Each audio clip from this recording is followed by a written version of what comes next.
Hey, Bo. Now why my teeth? Why my teeth need? You did. Let's do it. Do you not get the concept? They sleeping on me, do you know it's part of the dream? Part of the dream. Speaking on me, do your part, you promoting me. My status got you aggravated. Get your own and stop participating. Yeah. They sleeping on me, do you know it's part of the dream? Part of the dream. Speaking on me, do your part, you promoting me. My status got them aggravated. Get your own and stop participating. Yeah, I'm selling dreams, what you mean? I can give you a moon. You and me in the coupe with a retractable roof. It's a rental continental, is you willing to go? Rule 1, get the dough and keep your eyes on the flow. I'm in the garden with a hoe, you can't sit on my road. Pay your deposit to my pocket before you speak to the road. Prime time and hit the portal, cause I'm chunking the dudes.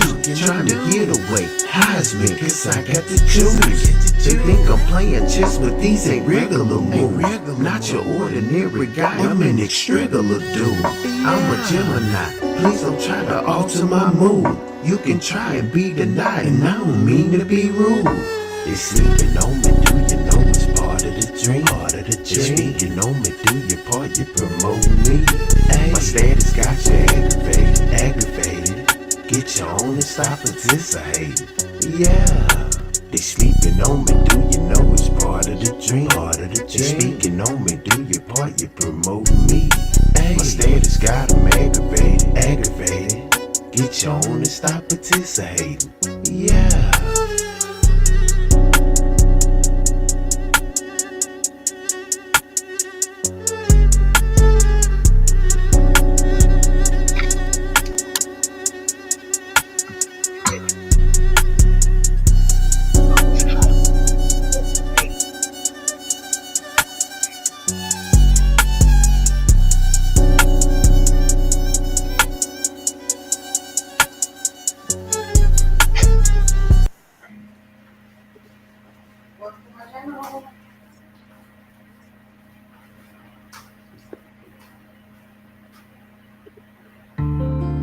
It's all good. You know what I'm saying? Said, you can leave. Need what it is.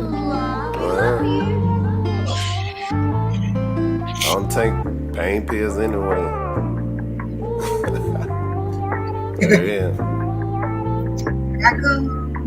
This ain't my thing, you understand?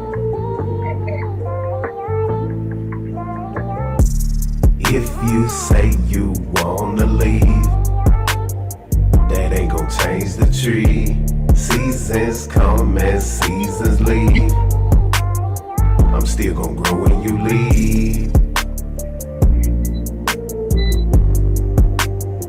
I'm still gon' grow when you leave. I don't care if you leave. There's nothing you can say that I ain't heard before. Excuses is the reason why you gotta go. You was at the top and now you're down below. They say it's hotter when the temperature's below. I'm under the impression that you'll never change. Wherever you land, it's gonna be the same. I pray and intercede you get another chance. Life is like a beach and temporary plans. Nah, nah, nah, nah. Be careful where you standing, it's a quicksand. Yeah, yeah, yeah. And trees still grow on an island. If you say you wanna leave, that ain't gon' change the tree. Seasons come and seasons leave. I'm still gon' grow when you leave. I'm still gon' grow when you leave. I don't care if you leave. You know what I'm saying? Adam and Eve used to leave. You know what I'm saying? And then God told them they had to leave. You know what I'm saying? Most of our lives are based on the belief. You know what I'm saying? Some people in disbelief. You know?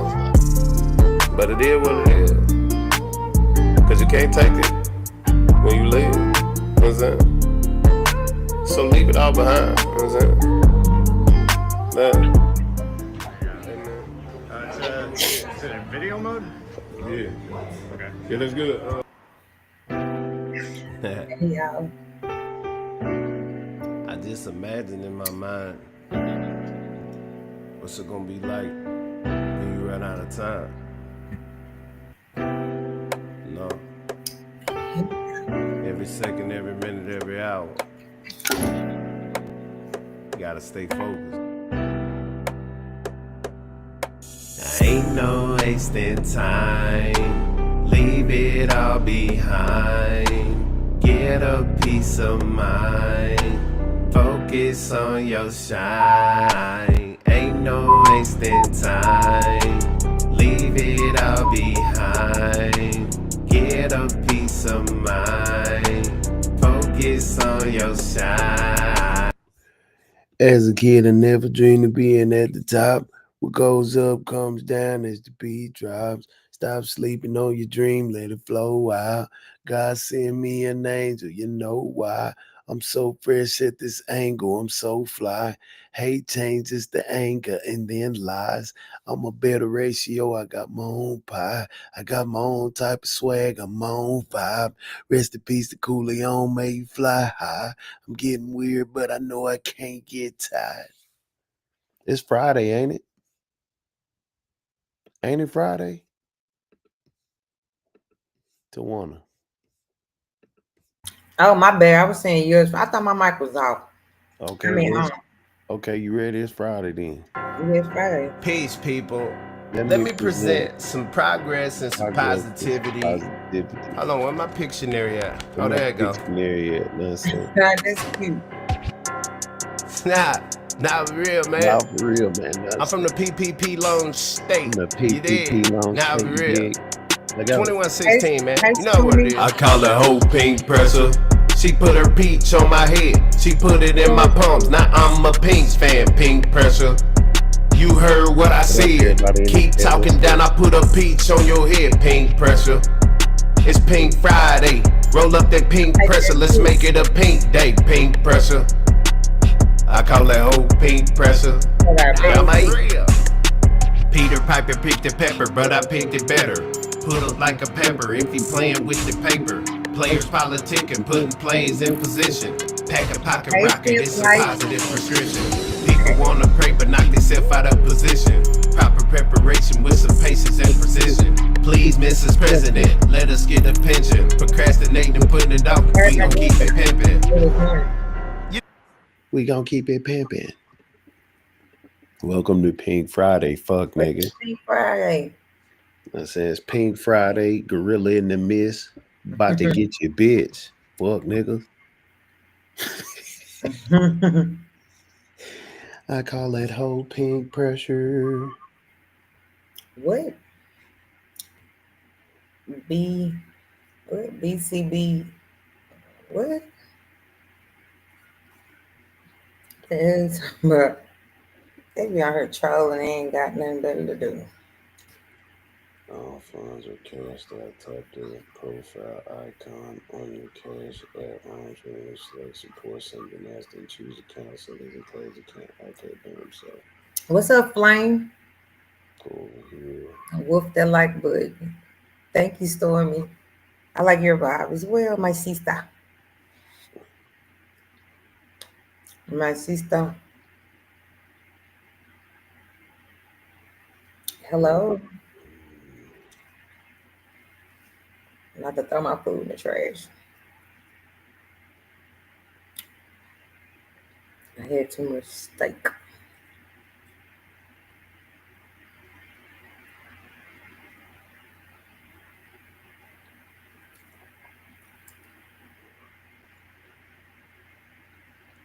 My doctor told me eat a cup of corn every day is my homework.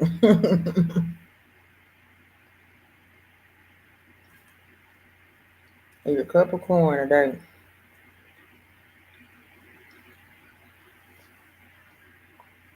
And my doctor told me.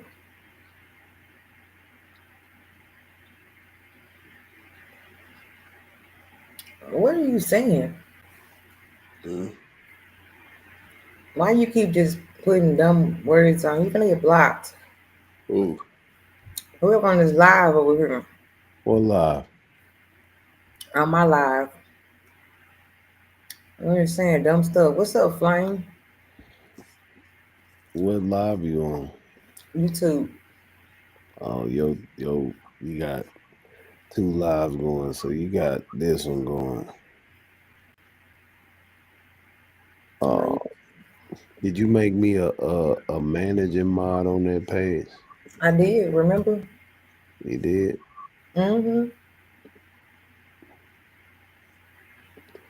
Why I can't fix the goddamn Comment. mute? Comment. Cause I did. Once you do it, it stay right. Yeah, it stays, but I'm trying to hold on, matter of fact, let me just see. Well, I'm trying to do something.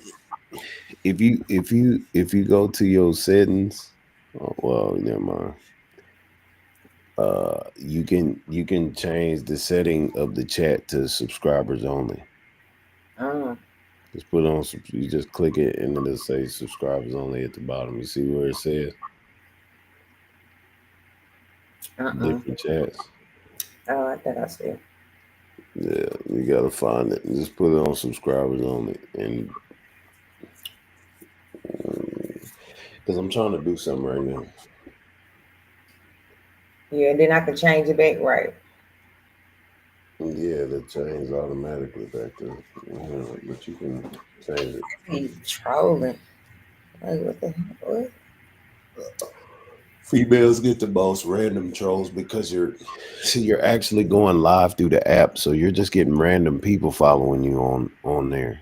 Mm-hmm. Like Reginald, he's just a random robot. Mm. That's And they be trying to get them to say stuff so you can get bans and stuff too. I noticed. yeah, so you don't have to respond to them really. Just let them type unless they say your name or talk directly to you. You know when they're talking directly to you. Everything else is just fucking bots, I can AI tell. fucking robots. Mhm.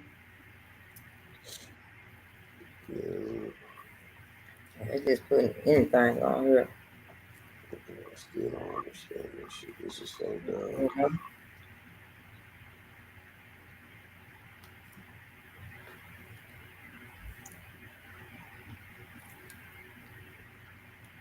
Trying to delete this motherfucker.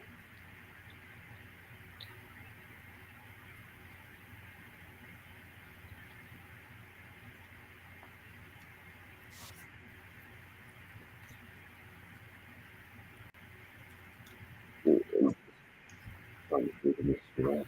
How to do it. Yeah. I think they said girl I was eating. I'm eating corn, smoky.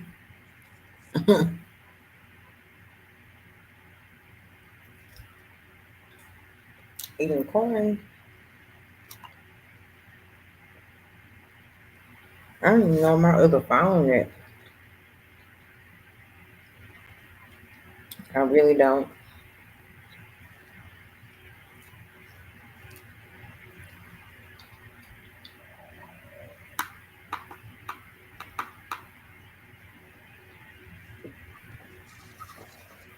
One Yeah, motherfucker here.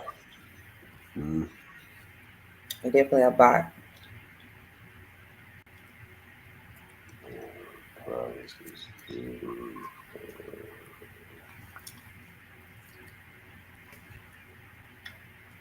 I think I'm going grocery shopping this weekend.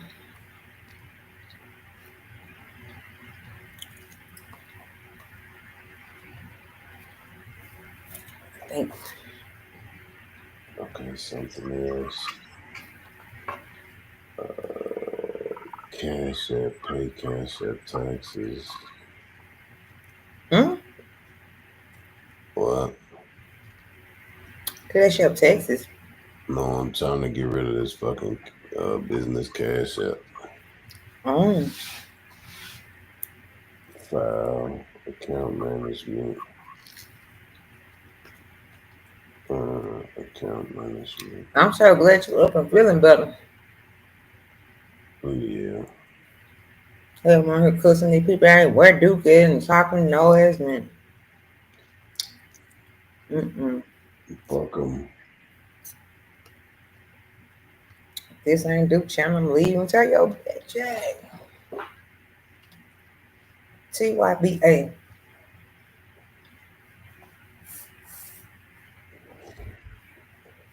Ain't that right, Duke? Mm-hmm.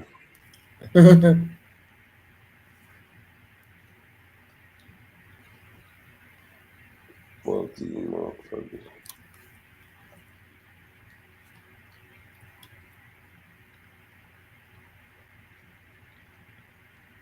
I think you went to bed early last night.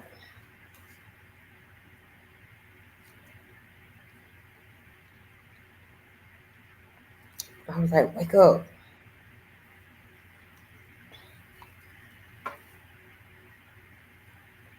Wake up, Duke.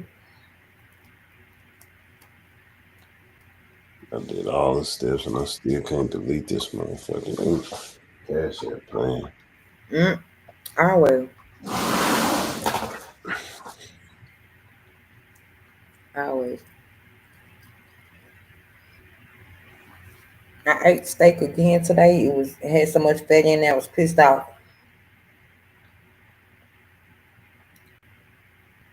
I don't like You, ribeye. you said you ate steak again. Yeah, I don't like ribeye steak. What's the point? Like, what? Other than how much fat, ribeye's got so much fat.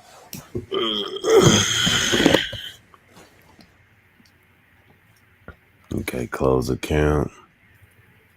So let's see. Boom. Closing your account. Disable your cash tag permits. Okay.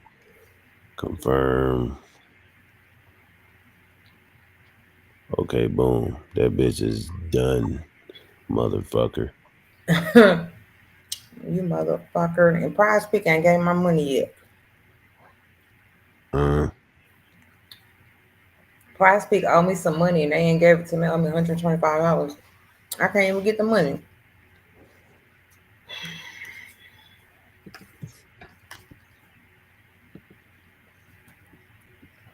I keep emailing them. They keep ignoring me. oh shit, this email. God damn it. Fuck. Fuck.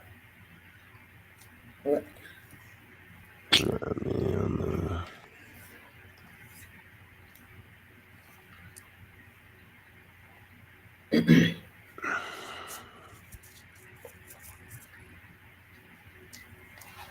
I ate my cup of corn for the day.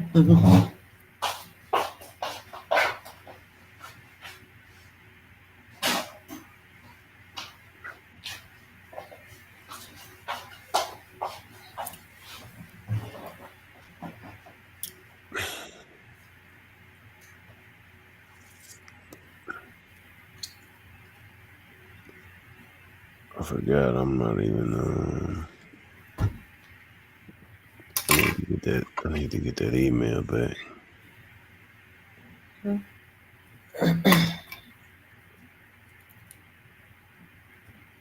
It's a fucking email that I need to get. I am doing Nigerian hair braiding.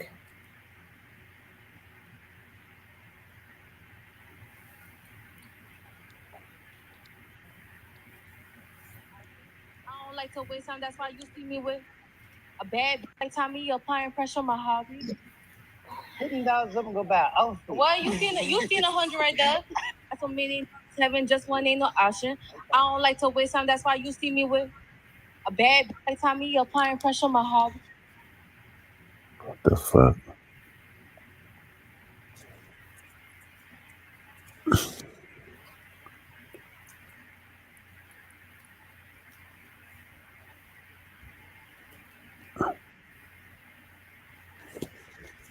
You got a fan going or something?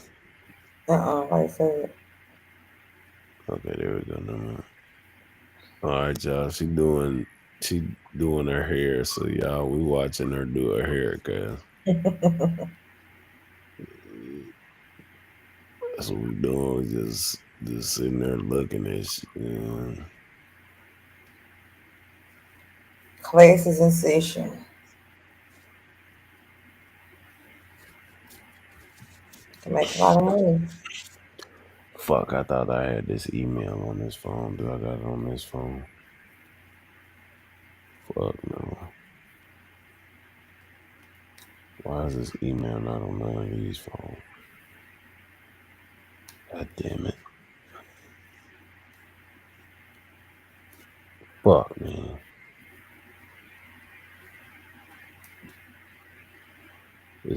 What is it, confirmation code? Alright, I got it. Yeah, see them birds. Copy. Yeah, see them perfect birds. Mm-hmm. Okay, bet. I'm gonna cash that back. I deleted that other shit. Let's fucking go. Punk son of bitches.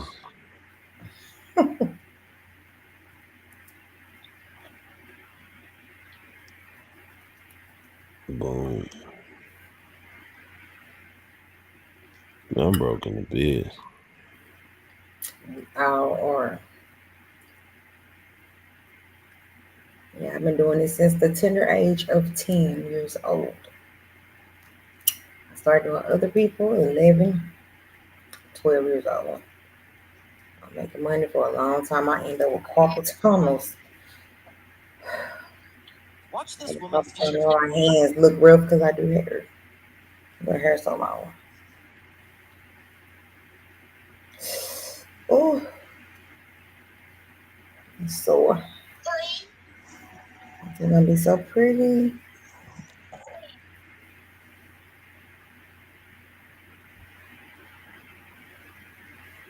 Get the neatness. Super neat. I charge somebody $400 to break their hair like this, and I get two people.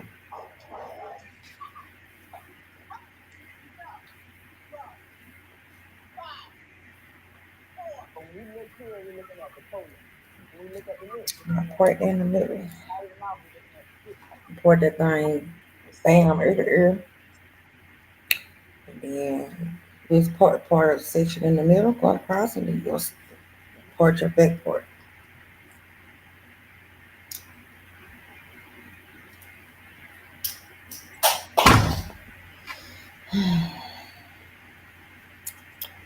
Get the waves on swim. I have water wave natural curly hair.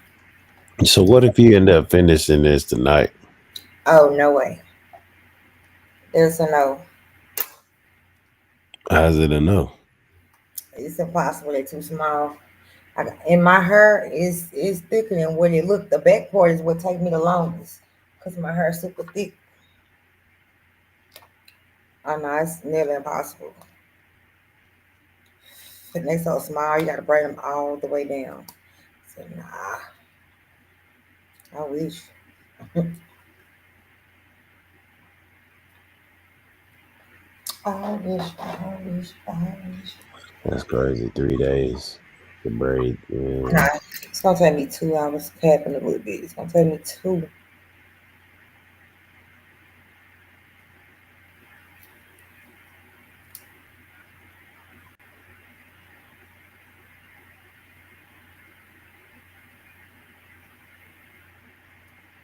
Yeah, for sure, it's gonna take me 2 days.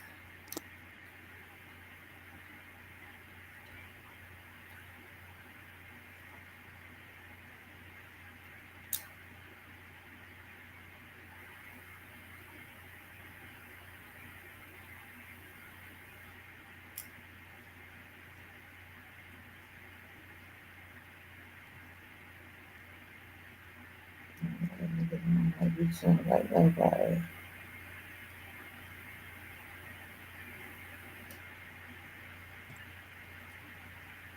I mean, Ma going crazy. Oh, I'm never posting nothing because people don't understand. When I type shit out and when I write shit, they don't understand. I am live as we speak. When I type things in, people don't understand. Turn that camera on. Tell your lies. Don't type your lies. He told the nigga, turn your camera on, ugly. Mm. I just by my phone all fucking day because I knew you can't take the L. You can't take the public. Try to demonstrate to make it longer. You can't take that, right? Every I just time. braid it like this because the other way will pull all your hair out. But when my braids don't pull people's hair out, so it's my braiding technique. I'ma drag you. And every time you bring your little girly I can self braid the shortest hair. I'ma drag you. Every time, Willie. I'm gonna drag you every time, Willie. Got that nigga Willie. Every time. Who is Willie? I'm just trying to get back with you. Papoose. Oh. Get back with what? Get back with what? Why the fuck would I be trying to get back with you, sir? Stop lying to these people. Did y'all look at the date on that file? Oh, it's so easy to file. He filed that today. He filed this today. Who gave you the money? They gave you the money. You should be thankful. Look at me. Doing you favors again. I got y'all lit. All the blogs pick y'all up. You can use all my perks, all my front row perks, all my jewelry perks, all my jacket perks. Y'all lit. I got y'all lit. And look at me again, still doing you favors. I got your lawyer between you. Look at him. Look at him over there. Emotional. You're an emotional creature. Men are emotional creatures. You know, I have no ill will towards you, Peppers. Men are just emotional creatures. You over there on your little Instagram page where I helped you get all your little messages. Just say your little Instagram page. Would y'all like to see my messages from yesterday? Here's my phone right here. Would y'all like to see my Hold messages on, matter from of fact, this motherfucker's crazy, kid. Remy Ma is going.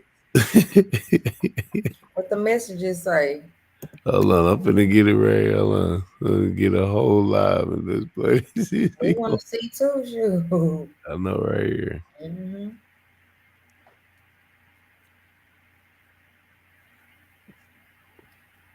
And I'm braiding with 2 nails. I don't want to take them out. When I finish this, I'm going to put my nails back on. Her crazy ass is going bananas. Bananas. In pajamas, guys. Hold on, let's see. I got it up there. Let me get this off. Alright, so here she goes. She finna go in.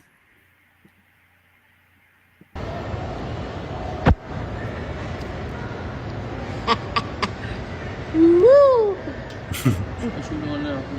Oh, I'm never posting nothing because people don't understand. When I type shit out and when I write shit, they don't understand. I am live as we speak. When I type things in, people don't understand. Turn that camera on, ugly, and tell your lies.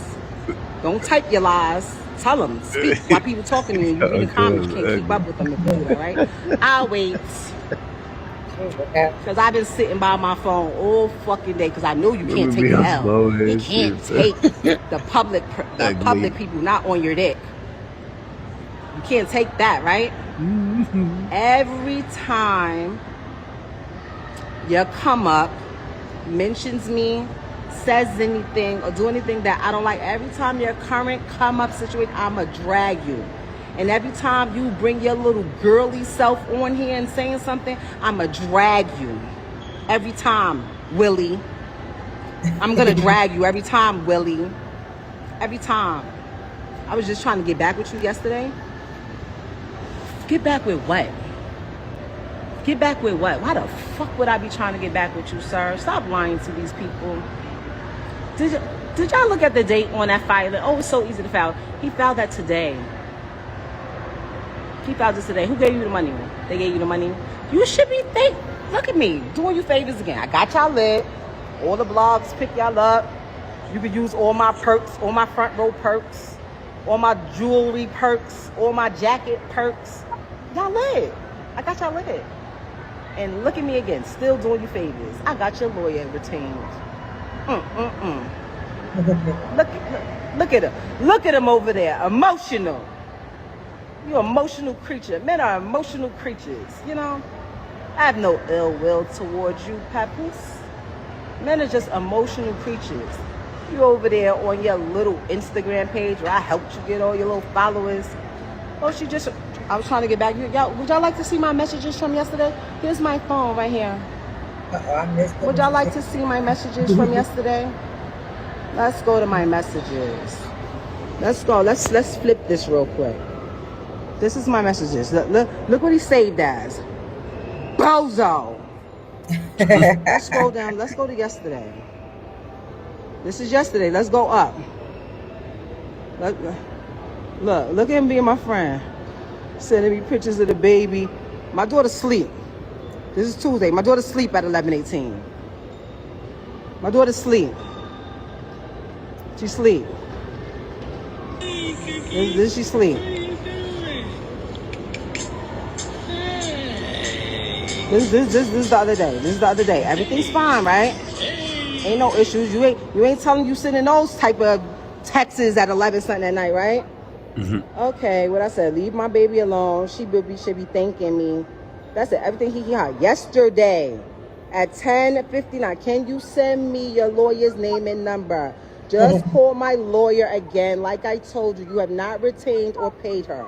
Tell Clarence to pay it. He will do it.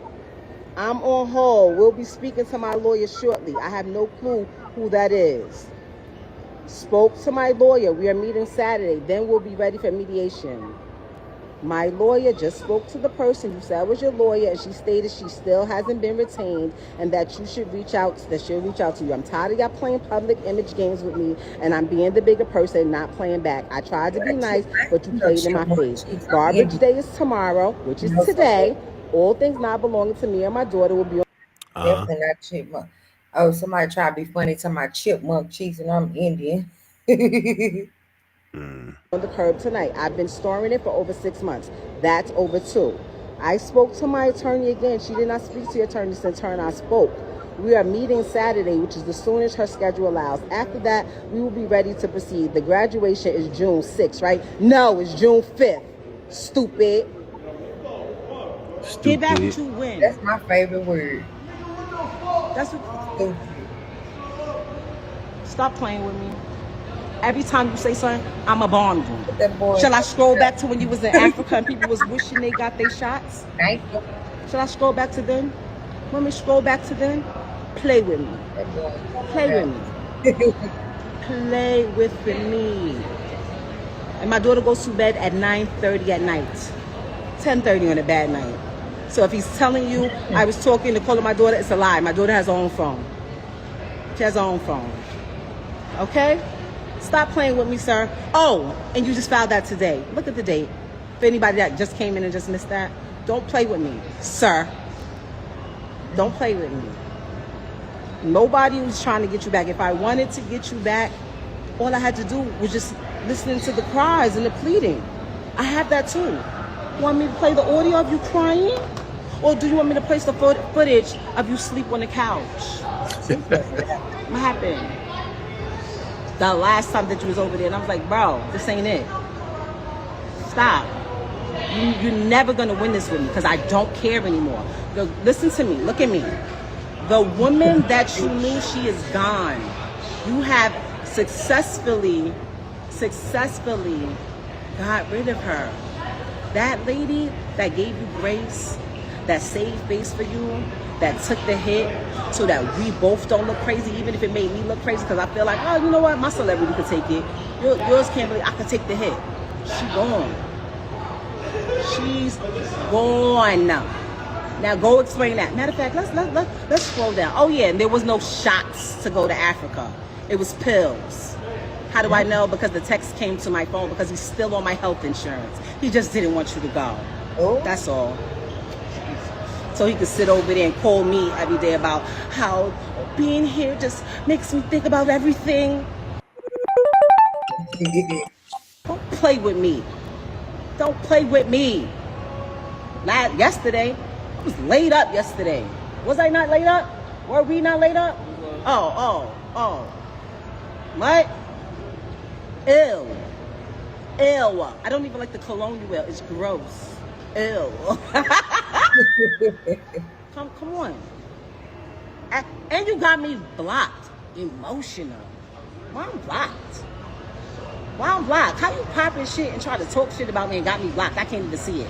Thankfully, I know you can't take an L. I know you over there losing your mind trying to figure out what she gonna do next. I'ma do everything. Everything that you think that I might not do, I'm going to do. Everything. Everything. Everything. Stop lying through them fucking teeth that I paid for. Oh. Fucking liar.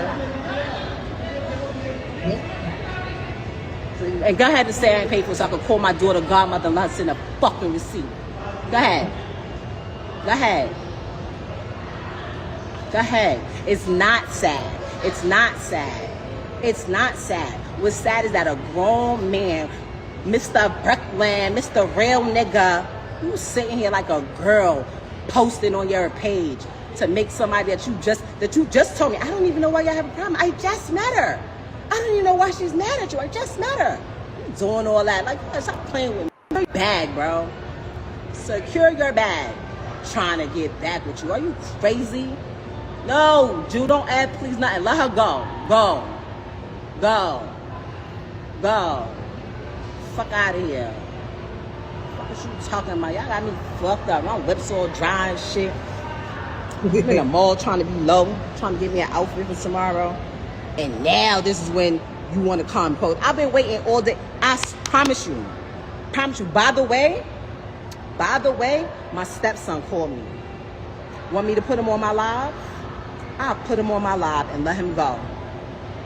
I'll let him go. Mr. Great Dad, Mr. Great Husband. I will add him to my live and let him go on you. He told me thank you. I felt bad after because I didn't even realize that, like, oh shit, I could have just possibly put him in and said thank you.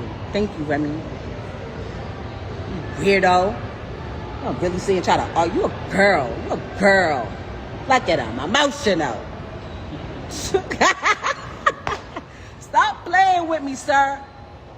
Stop playing with me. Matter of fact, let me get the Africa post on cock.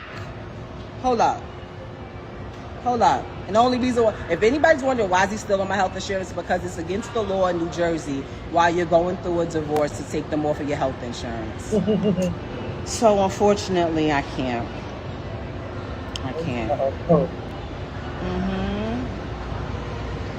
Hold on. Let's scroll. Let me get those ready. Send me Shorty number. I send it directly to her. I send you the whole video thing that I literally entertained just because I knew this day was gonna come. Weirdo. Weird to the dome.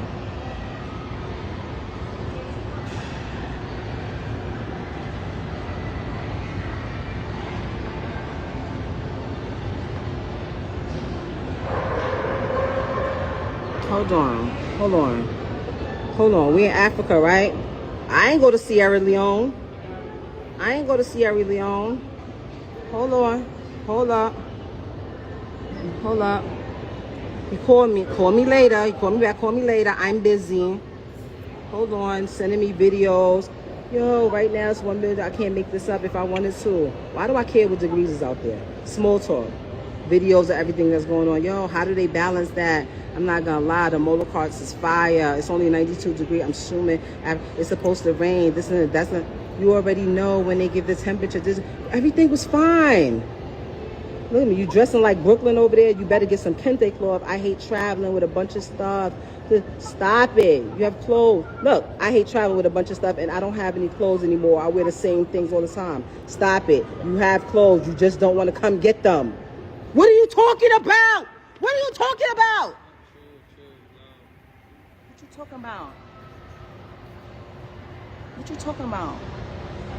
Don't play with me. Don't play with me. And the last time you was at the house, when you was in the closet, remember?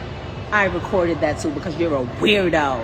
So now I gotta do your weirdo tactics and record you and keep record of stuff. Weirdo. Come back again. Stupid. You already know she a whole nigga. Come on.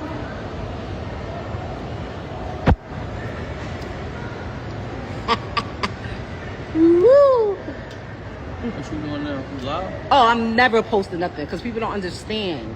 When I type shit out and when I write shit, they don't understand. You doing there? You live? I am live as we speak. When I type things in, people don't understand. Turn that camera on, ugly, and tell your lies. Don't type your lies. Tell them. Speak while people talking to you and you read the comments. You can't keep up with them if you do that, right? I'll wait. Because I've been sitting by my phone all fucking day because I know you can't take the L. You can't take the public people not on your dick. You can't take that, right? Every time you come up, mentions me, says anything, or do anything that I don't like, every time your current come up situation, I'ma drag you. And every time you bring your little girly self on here and saying something, I'ma drag you. Every time, Willie. I'm gonna drag you every time, Willie. Every time. I was just trying to get back with you yesterday. Get back with what? Get back with what? Why the fuck would I be trying to get back with you, sir? Stop lying to these people. Did y'all look at the date on that filing? Oh, it's so easy to file. He filed that today. He filed this today. Who gave you the money? They gave you the money. You should be look at me, doing you favors again. I got y'all lit. All the blogs pick y'all up. You can use all my perks, all my front row perks, all my jewelry perks, all my jacket perks. Y'all lit. I got y'all lit. And look at me again, still doing you favors. I got your lawyer retained. Look at him. Look at him over there, emotional. You're an emotional creature. Men are emotional creatures, you know. I have no ill will towards you, Peppers. Men are just emotional creatures. You over there on your little Instagram page where I helped you get all your little followers. Oh, I was trying to get back here. Y'all, would y'all like to see my messages from yesterday? Here's my phone right here. Would y'all like to see my messages from yesterday? Let's go to my messages. Let's go. Let's flip this real quick. This is my messages. Look what he saved as. Bozo. Let's scroll down. Let's go to yesterday. This is yesterday. Let's go up. Look at him being my friend. Sending me pictures of the baby. My daughter's asleep. This is Tuesday. My daughter's asleep at 11:18. My daughter's asleep. She's asleep. This she sleep. This is the other day. This is the other day. Everything's fine, right? Ain't no issues. You ain't telling you sending those type of texts at 11 something at night, right? Okay, what I said, leave my baby alone. She should be thanking me. That's it. Everything he had. Yesterday at 10:59. Can you send me your lawyer's name and number? Just call my lawyer again. Like I told you, you have not retained or paid her. Tell Clarence to pay it. He will do it. I'm on hold. We'll be speaking to my lawyer shortly. I have no clue who that is. Spoke to my lawyer. We are meeting Saturday. Then we'll be ready for mediation. My lawyer just spoke to the person you said was your lawyer, and she stated she still hasn't been retained and that she'll reach out to you. I'm tired of y'all playing public image games with me, and I'm being the bigger person, not playing back. I tried to be nice, but you played in my face. Garbage day is tomorrow, which is today.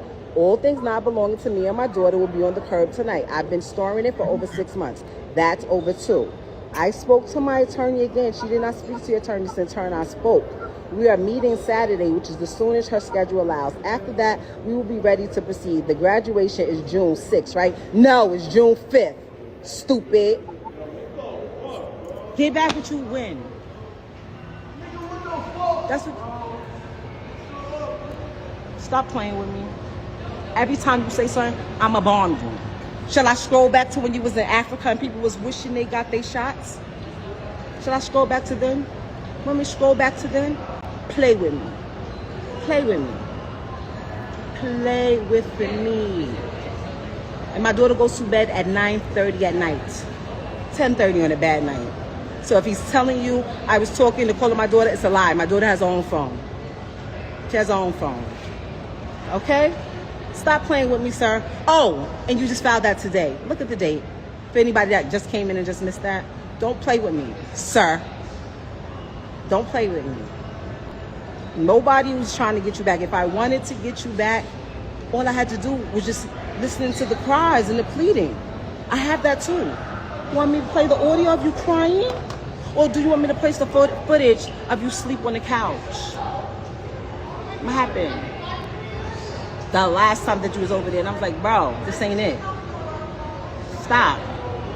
You're never going to win this with me because I don't care anymore. Listen to me. Look at me. The woman that you knew, she is gone. You have successfully got rid of her. That lady that gave you grace, that saved face for you, that took the hit so that we both don't look crazy, even if it made me look crazy, because I feel like, oh, you know what, my celebrity could take it. Yours can't believe I could take the hit. She gone. She's gone. Now go explain that. Matter of fact, let's scroll down. Oh yeah, and there was no shots to go to Africa. It was pills. How do I know? Because the text came to my phone because he's still on my health insurance. He just didn't want you to go. That's all. So he could sit over there and call me every day about how being here just makes me think about everything. Don't play with me. Don't play with me. Yesterday, I was laid up yesterday. Was I not laid up? Were we not laid up? Oh. What? Ew. I don't even like the cologne you wear. It's gross. Ew. Come on. And you got me blocked. Emotional. Why I'm blocked? How you popping shit and try to talk shit about me and got me blocked? I can't even see it. Thankfully, I know you can't take an L. I know you over there losing your mind trying to figure out what she gonna do next. I'ma do everything. Everything that you think that I might not do, I'm going to do. Everything.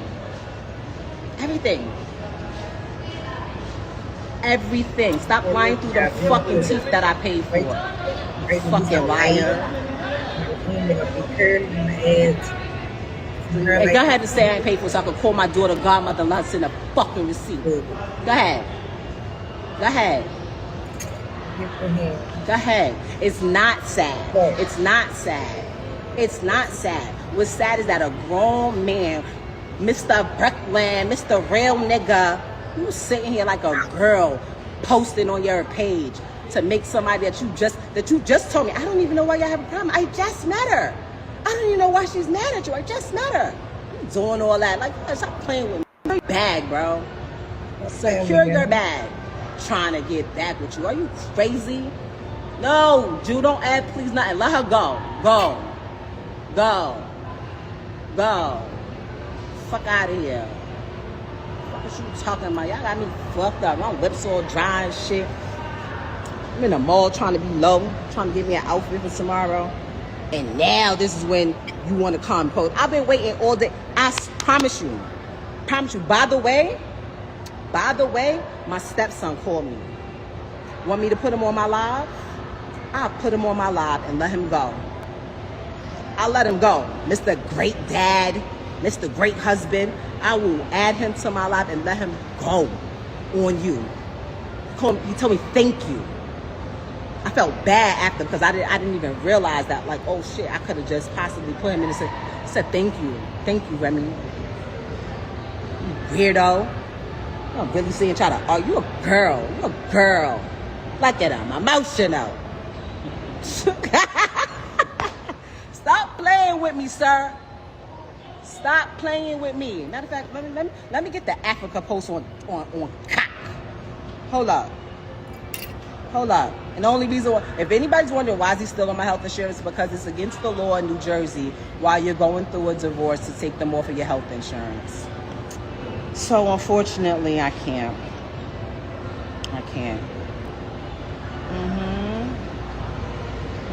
Hold on.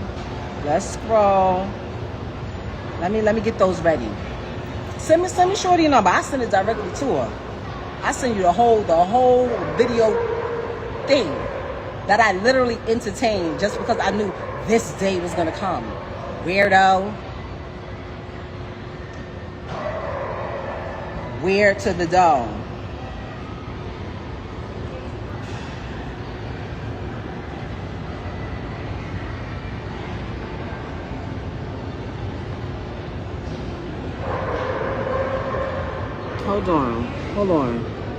Hold on. We in Africa, right? I ain't go to Sierra Leone. Hold on. Hold up. He called me later. He called me back, call me later. I'm busy. Hold on, sending me videos.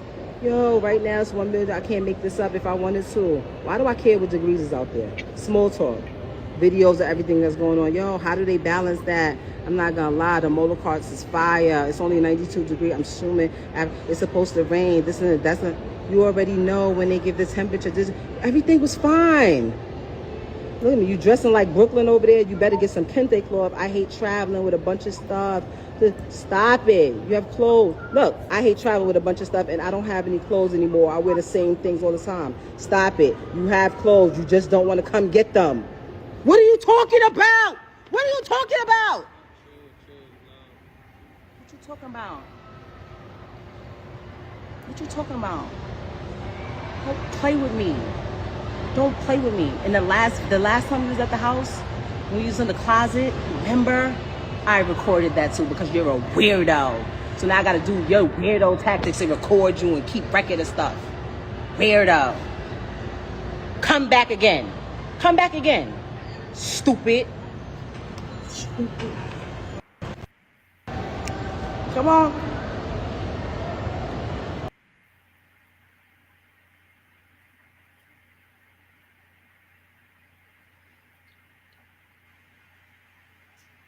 Yeah, keep telling yourself I ain't the shit, bitch.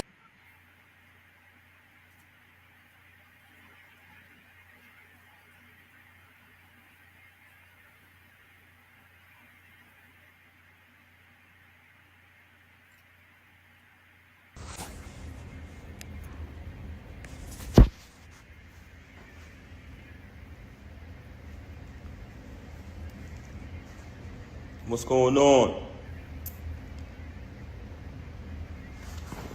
I'm gonna give y'all a couple minutes. What's up, Courtney Mac?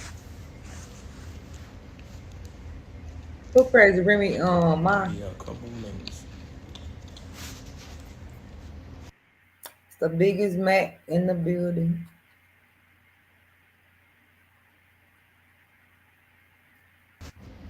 Sometimes when you're on live and people start calling you, man, they mess the live up, you heard? Hold on 1 second. I'm gonna give y'all a couple minutes to come in here.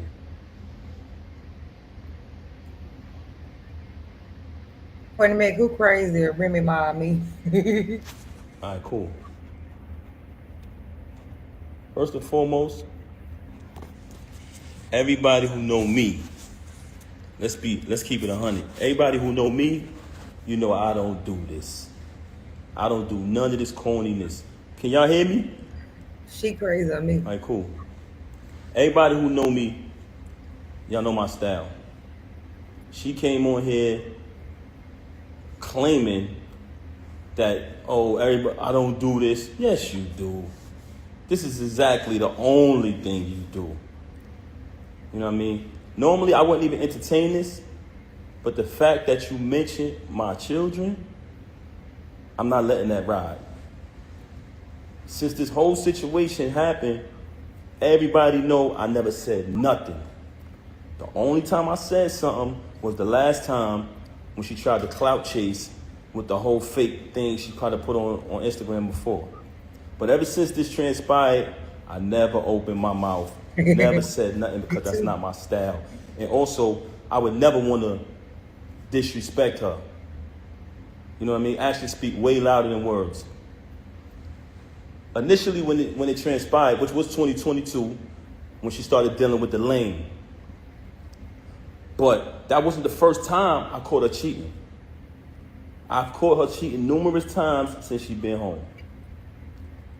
With the lane, the reason, but hold on, let's get to the point. We're gonna get to the lane later. You had the audacity to mention my child, and you had the audacity to mention me not seeing my daughter, when ever since I left, she has not allowed me to see my daughter. She's been straight miserable. I'm gonna say it again.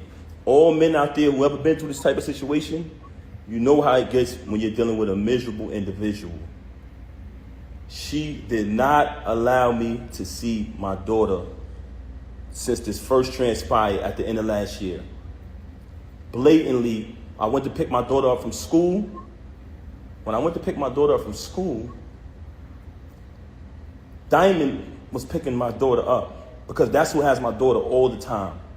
And that was one of the biggest issues I had with her because all my daughter know is mommy and daddy.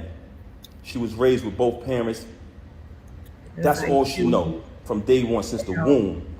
Our entire lives has been documented. What goes on with these celebrities is they like when y'all come on their page and y'all like their posts. They like when y'all spend y'all money. Like that. What I gotta come to? Okay.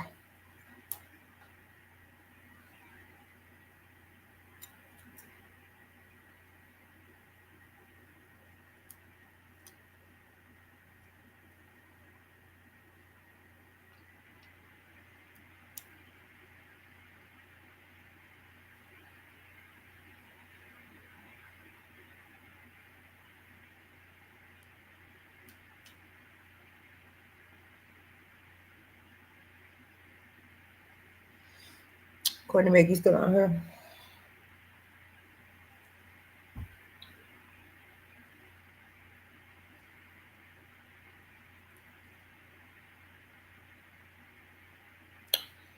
Cash App RO, and the number 3, love money.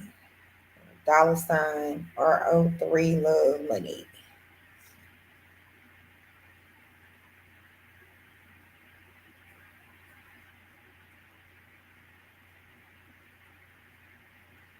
I forgot to take that.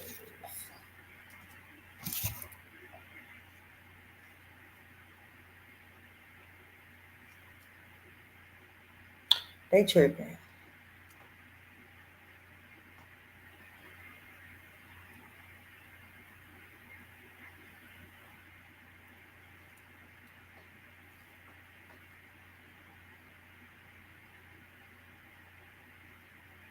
They tripping for real, for real.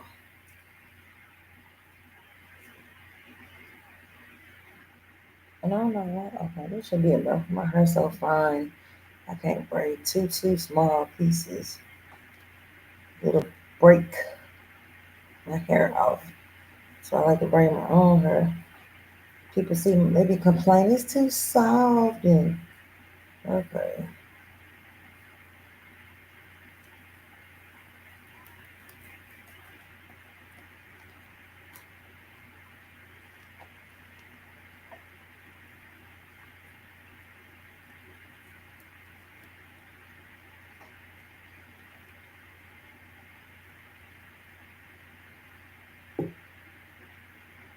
Put my hand on the wall.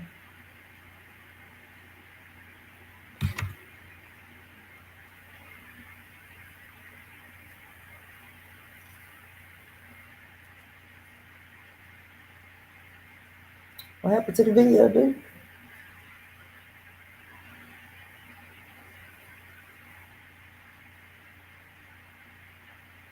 What is that? I said, what happened to the video? What he was saying, you didn't let him plead his case. He started saying something. Plus, he ain't really saying nothing. That nigga just need to rap that shit. He ain't, when niggas don't really do this shit, like, I mean, it's hard to get into that shit, man. Mm. Dang, I thought it was You, easy. uh, I thought it was easy to get in, hard to get out of. nah, she was animated so Nick can get into that shit, but he get on it with the hey, what's going on, everybody? Yeah, like he came in like a lame. And then came in. He out of there. I guess. So now I see what's going on. She was the breadwinner, so that's why he was the yes man. Mm-hmm. Oh, that's why he old papoose that cook clean, Mr. Belvedere. Okay, I get it. Yeah, Ain't he no wrong, tripped out. ain't no wrong with it being a Mr. Belvedere. He fucked up, man. Shit, I had one before. I loved it. Cooked and clean. That nigga fucked up, man. Look, you see up talking about me in the comment. Oh, He talking about she crazy, and he talking about I am too. mm,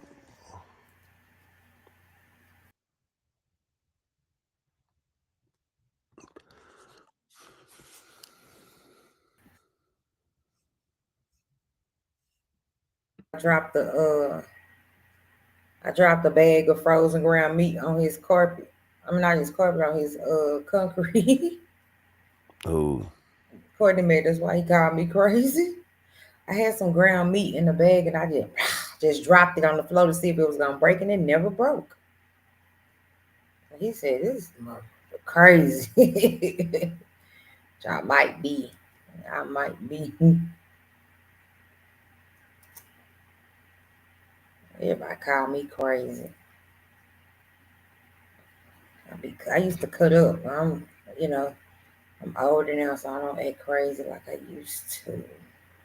I used to be a menace.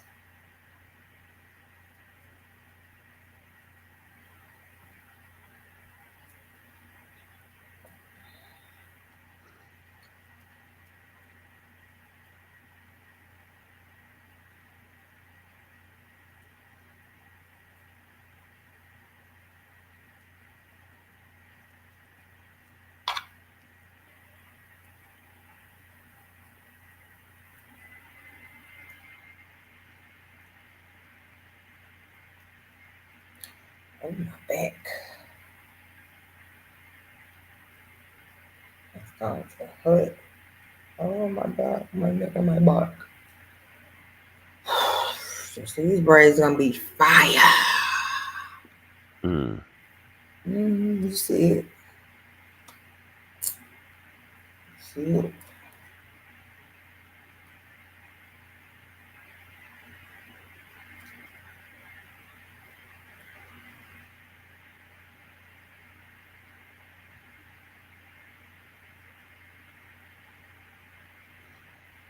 I'll start snoring. Oh, Yeah, Al. can't hear me over here. I ain't doing nothing. I said, don't start. And if I did, I'm gonna block your ass. it's a part of the show. So you shut up. Hey, you can watch your mouth now, damn it. No, you Hey, watch your hey, ass. I'll come through the screen. And Remy Ma your ass. I won't be the only motherfucker snoring. I'm asleep. I'm asleep. Hey, Hey, look at everybody. Y'all gonna hear two different snoring patterns. I'm gonna get Yeah. Remy Ma on your ass. Shit, she going to sleep too. I'm gonna make her lean back. I Dang, you gonna lean choke back. her up?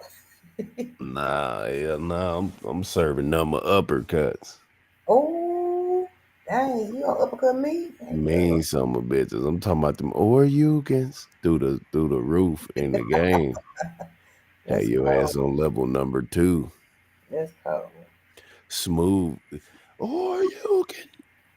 Finish him. You gonna hear two different sleeping patterns. That's cold. Yeah, nigga talking about coming through the phone to me. Your ass gonna be. Uh-huh. Mm-mm-mm. We do not condone violence, everyone. Yeah. This is a no contact sport, you dig? Yeah, right. Yeah. Right. Fast on. I better not be motherfucking, I don't know, beating the hell out of a damn woman. These niggas crazy. That's these niggas with estrogen and fucking Mm-hmm. what No else? testosterone. Yeah, what else these niggas got? They got all kind of shit going on with. Say, dude, have you seen that on Tubi that what is it, a show called Us? Yeah, The other portion came out. The new episodes are out and it's going down. I mean, look at. Ooh, it's going down. They did 3 more and stopped it. I said this wench, whoever Jasmine is, you better get it together, baby. And stop playing with us. That's the best show on Tubi. That's what they get for playing her poly relationship. That's what they get.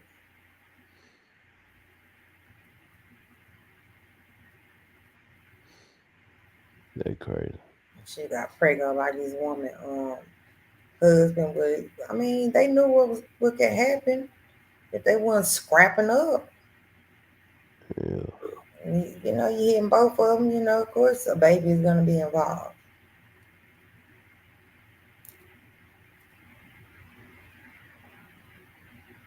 Do you see my baby? It don't matter if you're black or white.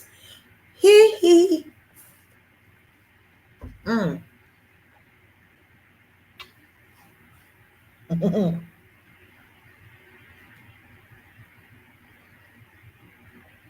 Got to get better, man. Got to move on. Hey, man, put some sounds on. Somebody talking always.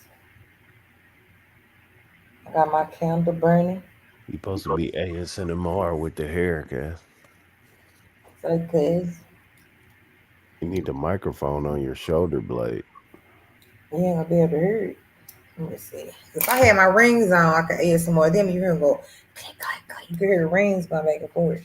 But if I put my mic in, I'm not gonna be able to hear you. Okay, so watch this. How about Yeah, keep telling yourself I ain't the shit, bitch. Maybe one day you'll believe it. I got something for you.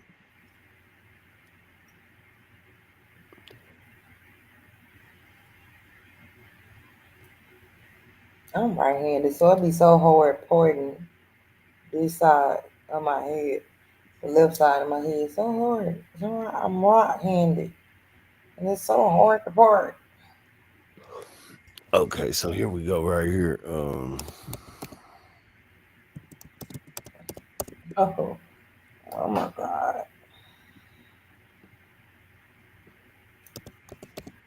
Oh my goodness. Oh my goodness. A little tape pulling my darn hair out. But that's all right, because in a week, all this is going to be growing back in. Okay, here you go right here.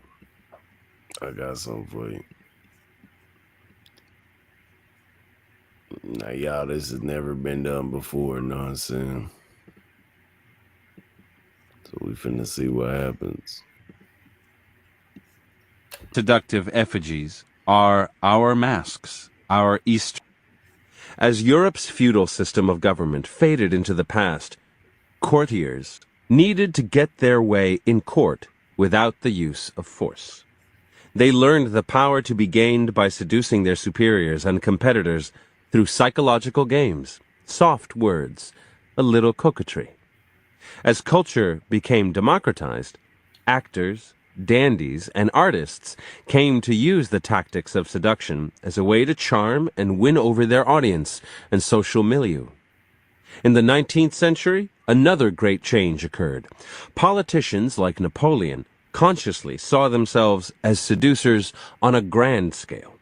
These men depended on the art of seductive oratory, but they also mastered what had once been feminine strategies, staging vast spectacles, using theatrical devices, creating a charged physical presence. All this, they learned, was the essence of charisma, and remains so today. By seducing the masses, they could accumulate immense power without the use of force. Today, we have reached the ultimate point in the evolution of seduction. Now, more than ever, force or brutality of any kind is discouraged. All areas of social life require the ability to persuade people in a way that does not offend or impose itself. Forms of seduction can be found everywhere, blending male and female strategies. Advertisements insinuate, the soft sell dominates. If we are to change people's opinions, and affecting opinion is basic to seduction, we must act in subtle, subliminal ways. Today, no political campaign can work without seduction. Since the era of John F. Kennedy, political figures are required to have a degree of charisma, a fascinating presence to keep their audience's attention, which is half the battle. The film world and media create a galaxy of seductive stars and images. We are saturated in the seductive. But even if much has changed in degree and scope, the essence of seduction is constant. Never be forceful or direct. Instead, use pleasure as bait, playing on people's emotions, stirring desire and confusion, inducing psychological surrender. In seduction, as it's practiced today, the methods of Cleopatra still hold. People are constantly trying to influence us, to tell us what to do. And just as often, we tune them out, resisting their attempts at persuasion. There is a moment in our lives, however, when we all act differently, when we are in love. We fall under a kind of spell. Our minds are usually preoccupied with our own concerns. Now, they become filled with thoughts of the loved one. We grow emotional, lose the ability to think straight, act in foolish ways that we would never do otherwise. If this goes on long enough, something inside us gives way. We surrender to the will of the loved one and to our desire to possess them. Seducers are people who understand the tremendous power contained in such moments of surrender. They analyze what happens when people are in love, study the psychological components of the process, what spurs the imagination, what casts a spell. By instinct and through practice, they master the art of making people fall in love. As the first seductresses knew, it is much more effective to create love than lust. A person in love is emotional, pliable, and easily misled. The origin of the word seduction is the Latin for to lead astray. A person in lust is harder to control, and once satisfied, may easily leave you. Seducers take their time, create enchantment and the bonds of love, so that when sex ensues, it only further enslaves the victim. Creating love and enchantment becomes the model for all seductions, sexual, social, political. A person in love will surrender. It's pointless to try to argue against such power, to imagine that you are not interested in it, or that it's evil and ugly. The harder you try to resist the lure of seduction as an idea, as a form of power, the more you will find yourself fascinated. The reason is simple. Most of us have known the power of having someone fall in love with us. Our actions, gestures, the things we say, all have positive effects on this person. We may not completely understand what we've done right, but this feeling of power is intoxicating. It gives us confidence, which makes us more seductive. We may also experience this in a social or work setting. One day we're in an elevated mood and people seem more responsive, more charmed by us. These moments of power are fleeting, but they resonate in the memory with great intensity. We want them back. Nobody likes to feel awkward or timid or unable to reach people.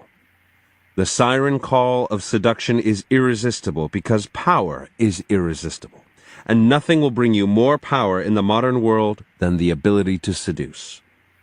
Repressing the desire to seduce is a kind of hysterical reaction, revealing your deep down fascination with the process. You are only making your desires stronger. Someday they will come to the surface. To have such power doesn't require a total transformation in your character or any kind of physical improvement in your looks. Seduction is a game of psychology, not beauty, and it's within the grasp of any person to become a master at the game. All that is required is that you look at the world differently, through the eyes of a seducer. A seducer doesn't turn the power off and on. Every social and personal interaction is seen as a potential seduction. There's never a moment to waste. This is so for several reasons. The power seducers have over a man or woman works in social environments because they have learned how to tone down the sexual element without getting rid of it. We may think we see through them, but they are so pleasant to be around anyway that it doesn't matter. Trying to divide your life into moments in which you seduce and others in which you hold back will only confuse and constrain you. Erotic desire and love lurk beneath the surface of almost every human encounter. Better to give free rein to your skills than try to use them only in the bedroom. In fact, the seducer sees the world as his or her bedroom. This attitude creates great seductive momentum, and with each seduction you gain experience and practice. One social or sexual seduction makes the next one easier, your confidence growing and making you more alluring.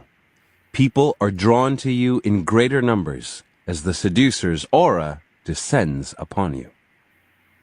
Seducers have a warrior's outlook on life. They see each person as a kind of walled castle to which they are laying siege. Seduction is a process of penetration. Initially, penetrating the target's mind, their first point of defense.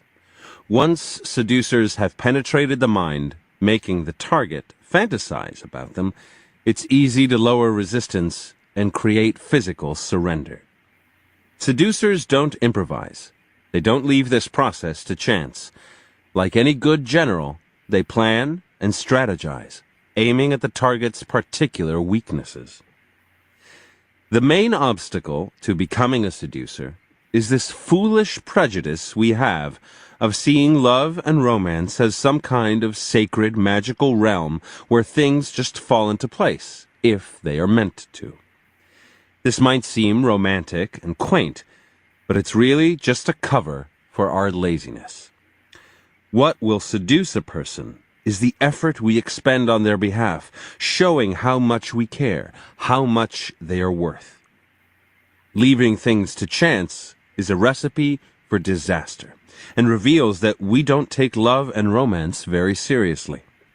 It was the effort Casanova expended, the artfulness he applied to each affair that made him so devilishly seductive. Falling in love is a matter not of magic, but of psychology. Once you understand your target's psychology and strategize to suit it, you will be better able to cast a magical spell. A seducer sees love not as sacred, but as warfare, where all is fair. Seducers are never self-absorbed. Their gaze is directed outward, not inward. When they meet someone, their first move is to get inside that person's skin, to see the world through their eyes. The reasons for this are several. First, self-absorption is a sign of insecurity. It is anti-seductive. Everyone has insecurities, but seducers manage to ignore them, finding therapy for moments of self-doubt by being absorbed in the world.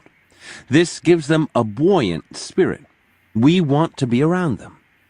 Second, getting into someone's skin, imagining what it's like to be them, helps the seducer gather valuable information, learn what makes that person tick, what will make them lose their ability to think straight and fall into a trap. Armed with such information, they can provide focused and individualized attention, a rare commodity in a world in which most people see us only from behind the screen of their own prejudices. Getting into the target's skin is the first important tactical move in the war of penetration. Seducers see themselves as providers of pleasure, like bees that gather pollen from some flowers and deliver it to others.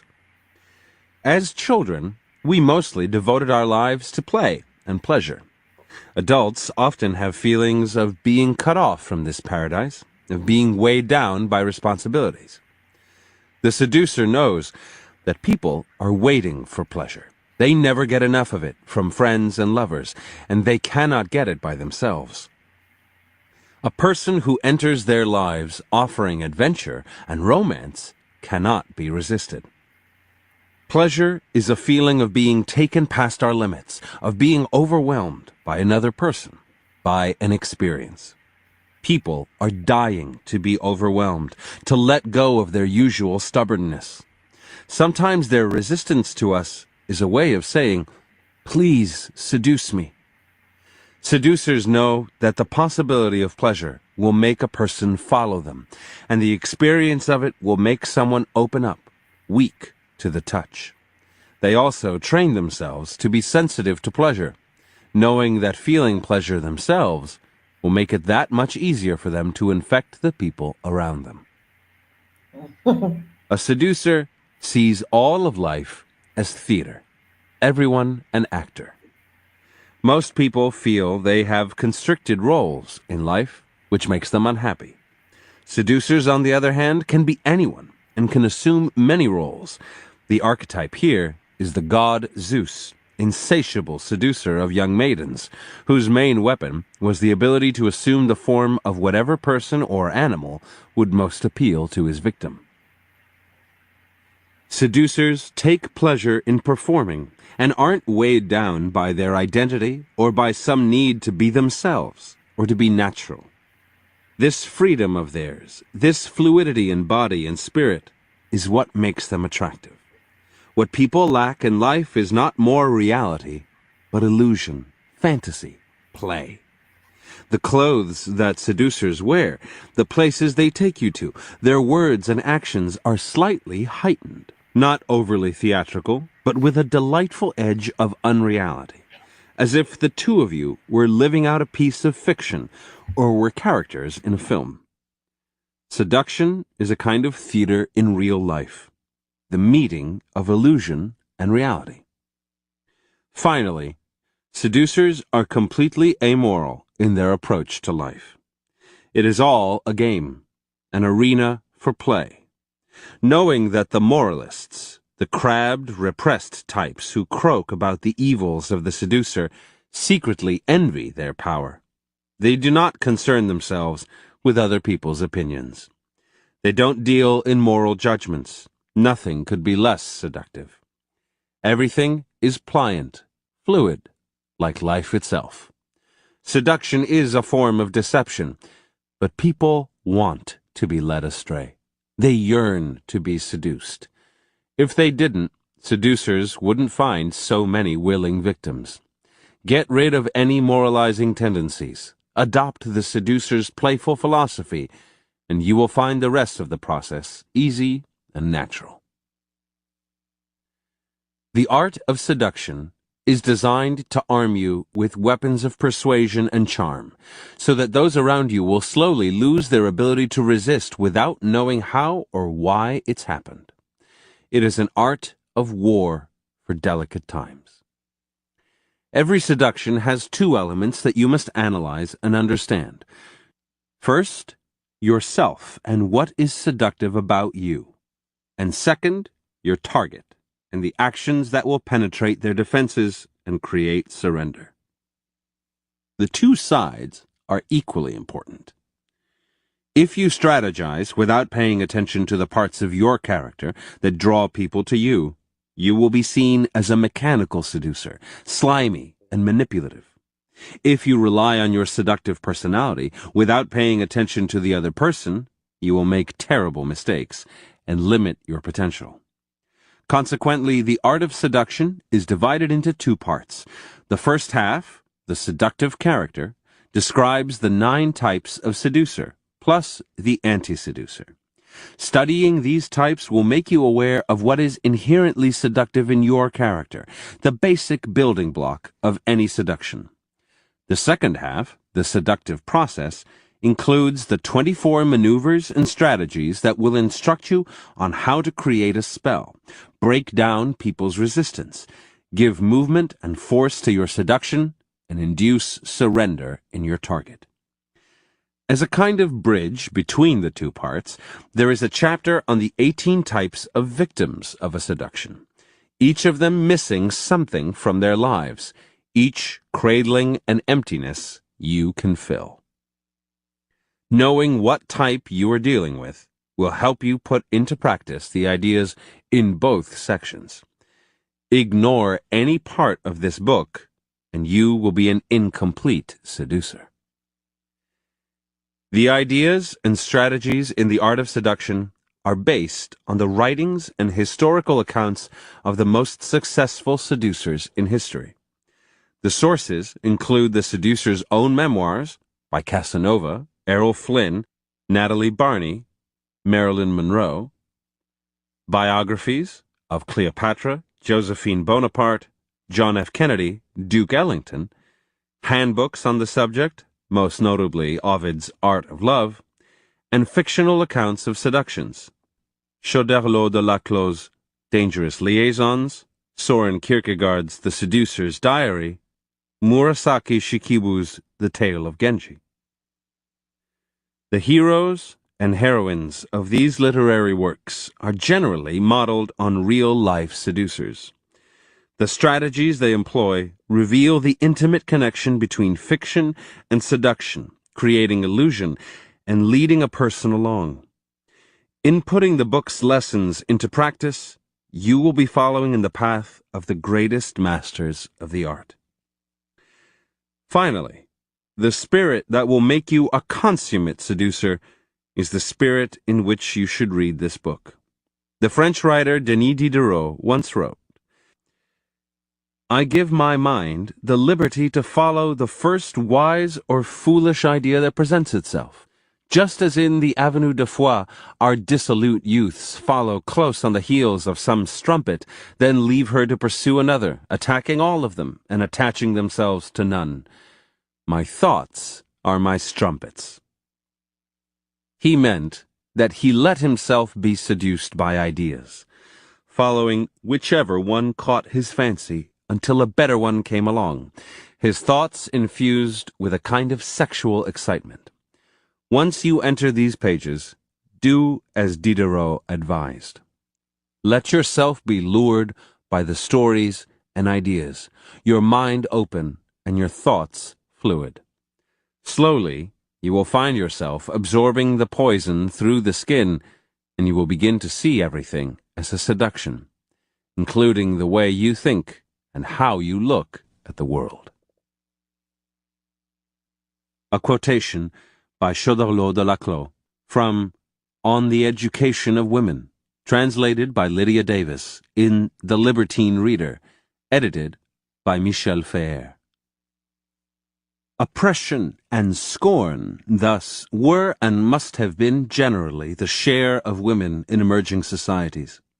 This state lasted in all its force until centuries of experience taught them to substitute skill for force. Women at last sensed that, since they were weaker, their only resource was to seduce. They understood that if they were dependent on men through force, men could become dependent on them through pleasure. More unhappy than men, they must have thought and reflected earlier than did men. They were the first to know that pleasure was always beneath the idea that one formed of it, and that the imagination went farther than nature. Once these basic truths were known, they learned first to veil their charms in order to awaken curiosity. They practiced the difficult art of refusing, even as they wished to consent. From that moment on, they knew how to set men's imagination afire. They knew how to arouse and direct desires as they pleased. Thus did beauty and love come into being. Now, the lot of women became less harsh.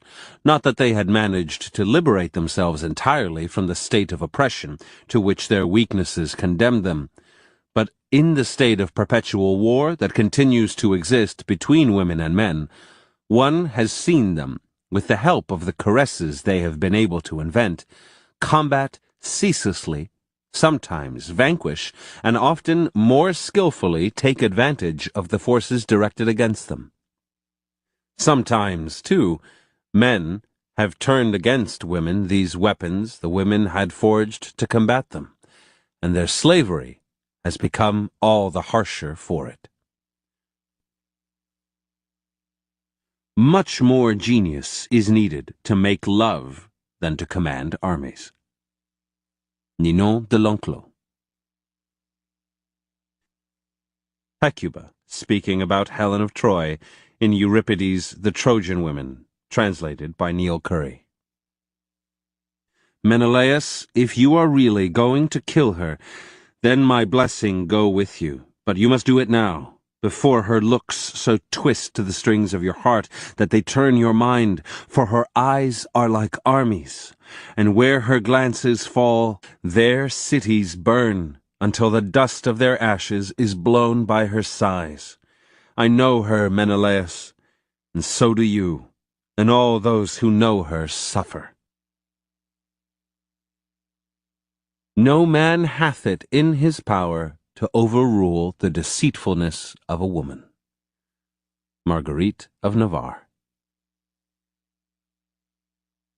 A quotation by Alexander von Gleichen-Russwurm from The World's Lure, translated by Hannah Waller. This important sidetrack, by which women succeeded in evading man's strength and establishing herself in power, has not been given due consideration by historians. From the moment when the woman detached herself from the crowd, an individual finished product, offering delights which could not be obtained by force, but only by flattery, the reign of love's priestesses was inaugurated. It was a development of far-reaching importance in the history of civilization. Only by the circuitous route of the art of love could woman again assert authority, and this she did by asserting herself at the very point at which she would normally be a slave at the man's mercy. She had discovered the might of lust, the secret of the art of love, the demonic power of a passion artificially aroused and never satiated. The force thus unchained was thenceforth to count among the most tremendous of the world's forces, and at moments to have power even over life and death. The deliberate spellbinding of man's senses was to have a magical effect upon him, opening up an infinitely wider range of sensation and spurring him on as if impelled by an inspired dream. From The Art of Love, by Ovid, translated by Peter Green. The first thing to get in your head is that every single girl can be caught, and that you'll catch her if you set your toils right. Birds will sooner fall dumb in springtime, cicadas in summer, or a hunting dog turn his back on a hare, than a lover's bland inducements can fail with a woman. Even one you suppose reluctant will want it. From On Love, by José Ortega y Gasset, translated by Toby Talbot. The combination of these two elements, enchantment and surrender, is, then, essential to the love which we are discussing. What exists in love is surrender due to enchantment. From The Antichrist, by Friedrich Nietzsche, translated by R.J. Hollingdale. What is good? All that heightens the feeling of power, the will to power, power itself in man. What is bad? All that proceeds from weakness. What is happiness? The feeling that power increases, that a resistance is overcome. From Seduction, by Jean Baudrillard. The disaffection, neurosis, Anguish and frustration encountered by psychoanalysis comes no doubt from being unable to love or to be loved, from being unable to give or take pleasure. But the radical disenchantment comes from seduction and its failure. Only those who lie completely outside seduction are ill, even if they remain fully capable of loving and making love. Psychoanalysis believes it treats the disorder of sex and desire, but in reality, it is dealing with the disorders of seduction. The most serious deficiencies always concern charm and not pleasure, enchantment and not some vital or sexual satisfaction. From Beyond Good and Evil, Friedrich Nietzsche, translated by Walter Kaufmann. Whatever is done from love always occurs beyond good and evil. From The Art of Love, by Ovid, translated by Peter Green. Should anyone here in Rome lack finesse at lovemaking, let him try me. Read my book, and results are guaranteed. Technique is the secret. Charioteer, sailor, oarsman, all need it. Technique can control love himself. Most virtue is a demand for greater seduction. Natalie Barney.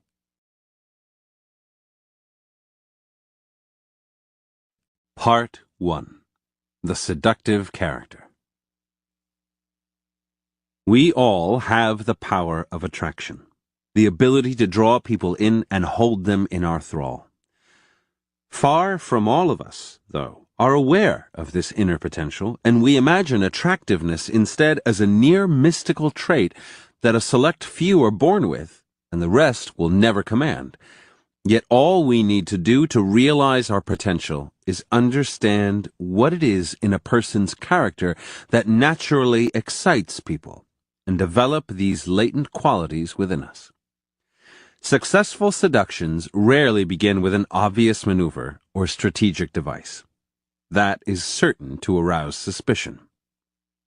Successful seductions begin with your character, your ability to radiate some quality that attracts people and stirs their emotions in a way that is beyond their control. Hypnotized by your seductive character, your victims won't notice your subsequent manipulations. It will then be child's play to mislead and seduce them.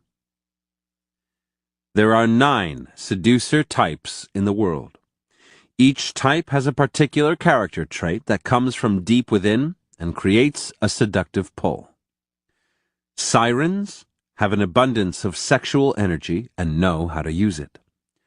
Rakes insatiably adore the opposite sex, and their desire is infectious. Ideal lovers have an aesthetic sensibility that they apply to romance. Dandies like to play with their image, creating a striking and androgynous allure. Naturals are spontaneous and open. Coquettes are self-sufficient with a fascinating cool at their core. Charmers want and know how to please. They are social creatures. Charismatics have an unusual confidence in themselves. Stars are ethereal and envelop themselves in mystery. The chapters in this section will take you inside each of the 9 types. At least one of the chapters should strike a chord. You will recognize part of yourself. That chapter will be the key to developing your own powers of attraction. Let us say you have coquettish tendencies.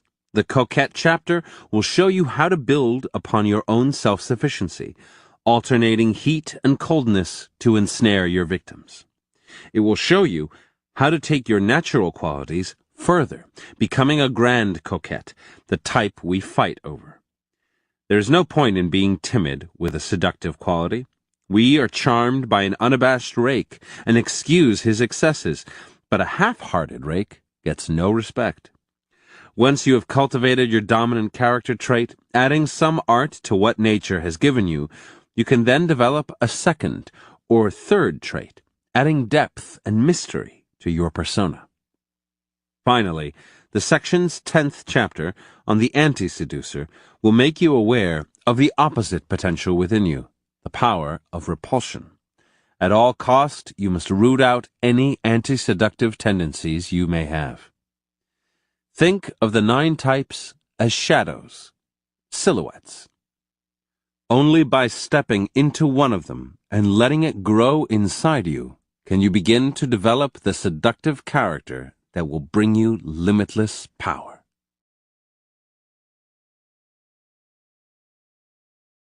The Siren. A man is often secretly oppressed by the role he has to play, by always having to be responsible, in control, and rational.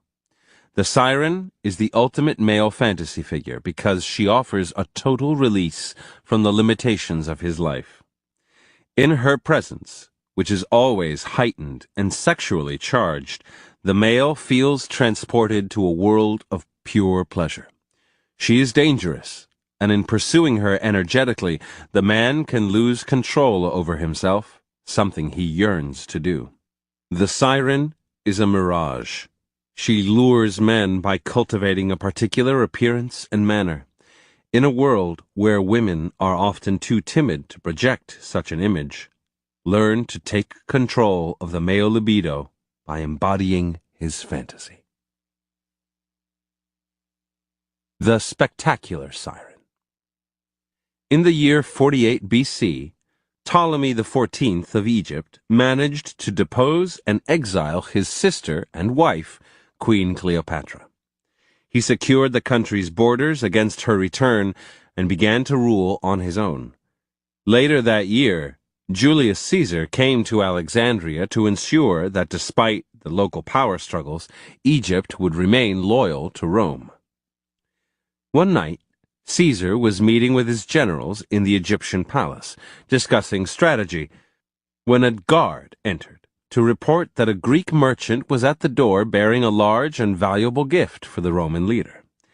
Caesar, in the mood for a little fun, gave the merchant permission to enter.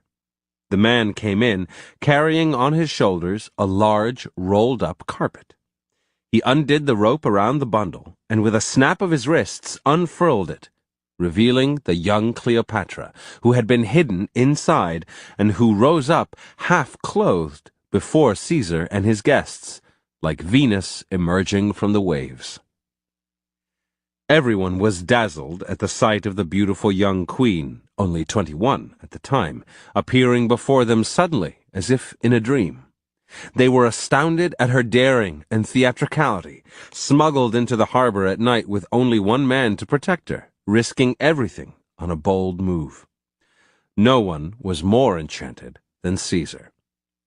According to the Roman writer Dio Cassius, Cleopatra was in the prime of life.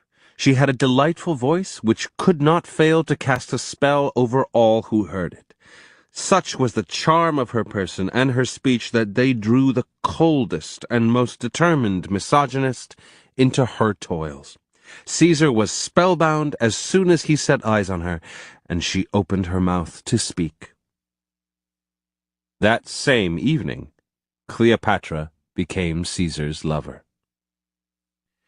Caesar had had numerous mistresses before to divert him from the rigors of his campaigns, but he had always disposed of them quickly to return to what really thrilled him: political intrigue, the challenges of warfare, the Roman theater. Caesar had seen women try anything to keep him under their spell, yet nothing prepared him for Cleopatra. One night she would tell him how together they could revive the glory of Alexander the Great and rule the world like gods. The next she would entertain him dressed as the goddess Isis, surrounded by the opulence of her court. Cleopatra initiated Caesar in the most decadent revelries, presenting herself as the incarnation of the Egyptian exotic. His life with her was a constant game, as challenging as warfare, for the moment he felt secure with her, she would suddenly turn cold or angry, and he would have to find a way to regain her favor. The weeks went by. Caesar got rid of all Cleopatra's rivals and found excuses to stay in Egypt. At one point, she led him on a lavish historical expedition down the Nile. In a boat of unimaginable splendor, towering 54 feet out of the water, including several terraced levels and a pillared temple to the god Dionysus, Caesar became one of the few Romans to gaze on the pyramids. And while he stayed long in Egypt, away from his throne in Rome, all kinds of turmoil erupted throughout the Roman Empire. When Caesar was murdered in 44 BC, he was succeeded by a triumvirate of rulers, including Mark Antony, a brave soldier who loved pleasure and spectacle and fancied himself a kind of Roman Dionysus. A few years later, while Antony was in Syria, Cleopatra invited him to come meet her in the Egyptian town of Tarsus. There, once she had made him wait for her, her appearance was as startling in its way as her first before Caesar. A magnificent gold barge with purple sails appeared on the river Cydnus. The oarsmen rowed to the accompaniment of ethereal music. All around the boat were beautiful young girls dressed as nymphs and mythological figures.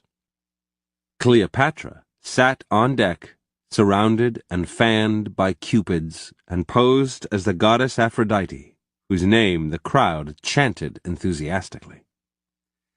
Like all of Cleopatra's victims, Antony felt mixed emotions. The exotic pleasures she offered were hard to resist, but he also wanted to tame her. To defeat this proud and illustrious woman would prove his greatness. And so he stayed, and, like Caesar, fell slowly under her spell. She indulged him in all of his weaknesses: gambling, raucous parties, elaborate rituals, lavish spectacles. To get him to come back to Rome, Octavius, another member of the Roman triumvirate, offered him a wife, Octavius's own sister, Octavia, one of the most beautiful women in Rome. Known for her virtue and goodness, she could surely keep Antony away from the Egyptian whore. The ploy worked for a while, but Antony was unable to forget Cleopatra, and after 3 years he went back to her. This time it was for good. He had, in essence, become Cleopatra's slave, granting her immense powers, adopting Egyptian dress and customs, and renouncing the ways of Rome. Only one image of Cleopatra survives, a barely visible profile on a coin. But we have numerous written descriptions. She had a long, thin face and a somewhat pointed nose. Her dominant features were her wonderfully large eyes. Her seductive power, however, did not lie in her looks. Indeed, many among the women of Alexandria were considered more beautiful than she. What she did have above all other women was the ability to distract a man. In reality, Cleopatra was physically unexceptional and had no political power. Yet both Caesar and Antony, brave and clever men, saw none of this. What they saw was a woman who constantly transformed herself before their eyes, a one-woman spectacle. Her dress and makeup changed from day to day, but always gave her a heightened, goddess-like appearance. Her voice, which all writers talk of, was lilting and intoxicating. Her words could be banal enough, but were spoken so sweetly that listeners would find themselves remembering not what she said, but how she said it. Cleopatra provided constant variety: tributes, mock battles, expeditions, costumed orgies. Everything had a touch of drama and was accomplished with great energy. By the time your head lay on the pillow beside her, your mind was spinning with images and dreams. And just when you thought you had this fluid, larger-than-life woman, she would turn distant or angry, making it clear that everything was on her terms. You never possessed Cleopatra. You worshipped her. In this way, a woman who had been exiled and destined for an early death managed to turn it all around and rule Egypt for close to 20 years. From Cleopatra, we learn that it is not beauty that makes a siren, but rather a theatrical streak that allows a woman to embody a man's fantasies. A man grows bored with a woman, no matter how beautiful. He yearns for different pleasures and for adventure. All a woman needs to turn this around is to create the illusion that she offers such variety and adventure. A man is easily deceived by appearances. He has a weakness for the visual. Create the physical presence of a siren, heightened sexual allure, mixed with a regal and theatrical manner, and he is trapped. He cannot grow bored with you, yet he cannot discard you. Keep up the distractions, and never let him see who you really are. He will follow you until he drowns. The Sex Siren. Norma Jean Mortensen, the future Marilyn Monroe, spent part of her childhood in Los Angeles orphanages. Her days were filled with chores and no play. At school, she kept to herself, smiled rarely, and dreamed a lot. One day, when she was 13, as she was dressing for school, she noticed that the white blouse the orphanage provided for her was torn, so she had to borrow a sweater from a younger girl in the house. The sweater was several sizes too small. That day, suddenly, boys seemed to gather around her wherever she went. She was extremely well developed for her age. She wrote in her diary, "They stared at my sweater as if it were a gold mine." The revelation was simple but startling. Previously ignored and even ridiculed by the other students, Norma Jean now sensed a way to gain attention, maybe even power, for she was wildly ambitious. She started to smile more, wear makeup, dress differently. And soon she noticed something equally startling. Without her having to say or do anything, boys fell passionately in love with her. "My admirers all said the same thing in different ways," she wrote. "It was my fault, their wanting to kiss me and hug me. Some said it was the way I looked at them, with eyes full of passion. Others said it was my voice that lured them on. Still others said I gave off vibrations that floored them." A few years later, Marilyn was trying to make it in the film business. Producers would tell her the same thing. She was attractive enough in person, but her face wasn't pretty enough for the movies. She was getting work as an extra, and when she was on screen, even if only for a few seconds, the men in the audience would go wild, and the theaters would erupt in catcalls. But nobody saw any star quality in this. One day in 1949, only 23 at the time, and her career at a standstill, Monroe met someone at a diner who told her that a producer casting a new Groucho Marx movie, Love Happy, was looking for an actress for the part of a blonde bombshell who could walk by Groucho in a way that would, in his words, arouse my elderly libido and cause smoke to issue from my ears. Talking her way into an audition, she improvised this walk. "It's Mae West, Theda Bara, and Bo Peep all rolled into one," said Groucho after watching her saunter by. "We shoot the scene tomorrow morning."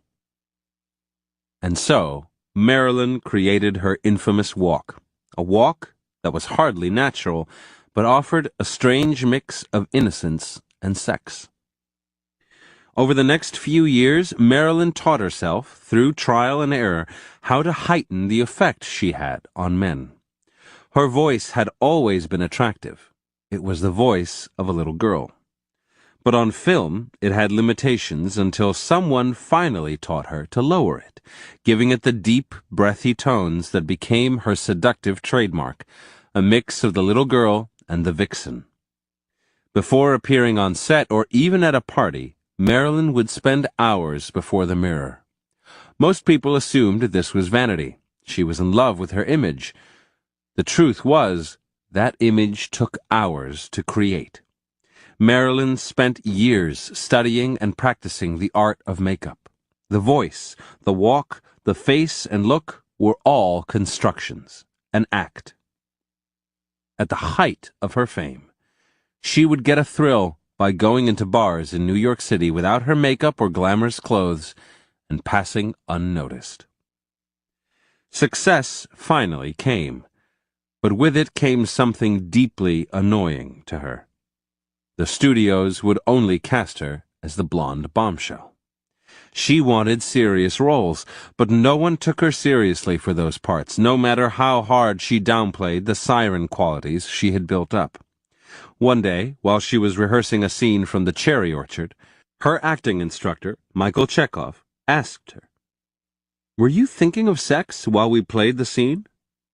When she said no, he continued, "All through our playing of the scene, I kept receiving sex vibrations from you, as if you were a woman in the grip of passion. I understand your problem with your studio now, Marilyn. You are a woman who gives off sex vibrations, no matter what you are doing or thinking. The whole world has already responded to those vibrations. They come off the movie screens when you're on them." Marilyn Monroe loved the effect her body could have on the male libido. She tuned her physical presence like an instrument, making herself reek of sex and gaining a glamorous, larger-than-life appearance. Other women knew just as many tricks for heightening their sexual appeal, but what separated Marilyn from them was an unconscious element. Her background had deprived her of something critical: affection. Her deepest need was to feel loved and desired, which made her seem constantly vulnerable, like a little girl craving protection. She emanated this need for love before the camera. It was effortless, coming from somewhere real and deep inside. A look or gesture that she did not intend to arouse desire would do so doubly powerfully, just because it was unintended. Its innocence was precisely what excited a man. The sex siren has a more urgent and immediate effect than the spectacular siren does. The incarnation of sex and desire, she doesn't bother to appeal to extraneous senses or to create a theatrical build-up. Her time never seems to be taken up by work or chores. She gives the impression that she lives for pleasure and is always available. What separates the sex siren from the courtesan or whore is her touch of innocence and vulnerability. The mix is perversely satisfying. It gives the male the critical illusion that he is a protector, the father figure, although it is actually the sex siren who controls the dynamic. A woman doesn't have to be born with the attributes of a Marilyn Monroe to fill the role of the sex siren. Most of the physical elements are a construction. The key is the air of schoolgirl innocence. While one part of you seems to scream sex, the other part is coy and naive, as if you were incapable of understanding the effect you are having. Your walk, your voice, your manner are delightfully ambiguous.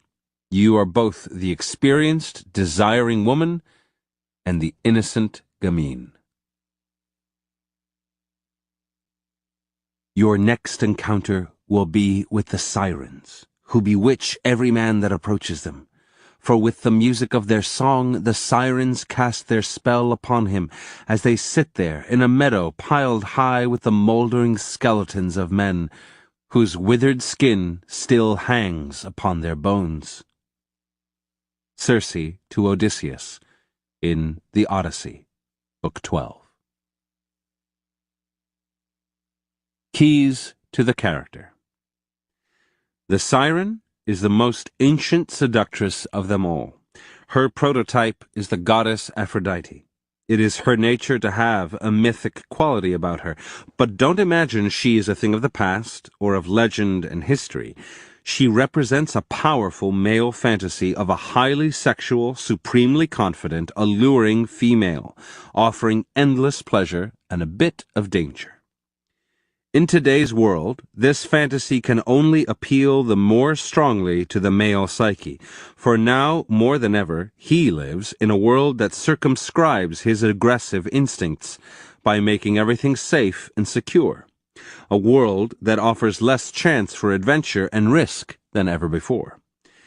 In the past, a man had some outlets for these drives: warfare, the high seas, political intrigue. In the sexual realm, courtesans and mistresses were practically a social institution, and offered him the variety and the chase that he craved. Without any outlets, his drives turn inward and gnaw at him, becoming all the more volatile for being repressed. Sometimes a powerful man will do the most irrational things, have an affair when it is least called for, just for a thrill, the danger of it all.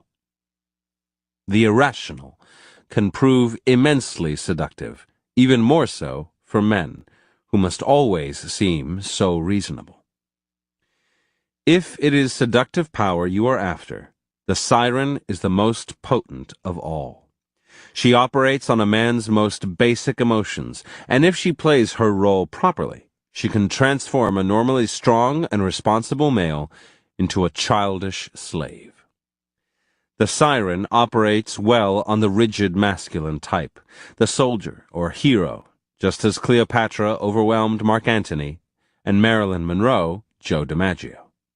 But never imagine that these are the only types the siren can affect. Julius Caesar was a writer and thinker who had transferred his intellectual abilities onto the battlefield and into the political arena. The playwright Arthur Miller fell as deeply under Monroe's spell as DiMaggio. The intellectual is often the one most susceptible to the siren call of pure physical pleasure because his life so lacks it. The siren doesn't have to worry about finding the right victim. Her magic works on one and all. First and foremost, a siren must distinguish herself from other women. She is by nature a rare thing, mythic, only one to a group. She is also a valuable prize to be wrested away from other men. Cleopatra made herself different through her sense of high drama. The Empress Josephine Bonaparte's device was her extreme languorousness. Marilyn Monroe's was her little girl quality. Physicality offers the best opportunities here, since a siren is preeminently a sight to behold. A highly feminine and sexual presence, even to the point of caricature, will quickly differentiate you, since most women lack the confidence to project such an image. Once the siren has made herself stand out from others, she must have two other critical qualities: the ability to get the male to pursue her so feverishly that he loses control, and a touch of the dangerous. Danger is surprisingly seductive. To get the male to pursue you is relatively simple. A highly sexual presence will do this quite well. But you must not resemble a courtesan or whore, whom the male may pursue only to quickly lose interest in her. Instead, you are slightly elusive and distant, a fantasy come to life. During the Renaissance, the great sirens, such as Tullia d'Aragona, would act and look like Grecian goddesses, the fantasy of the day. Today, you might model yourself on a film goddess, anything that seems larger than life, even awe-inspiring. These qualities will make a man chase you vehemently, and the more he chases, the more he will feel he is acting on his own initiative. This is an excellent way of disguising how deeply you are manipulating him. The notion of danger, challenge, sometimes death might seem outdated, but danger is critical in seduction.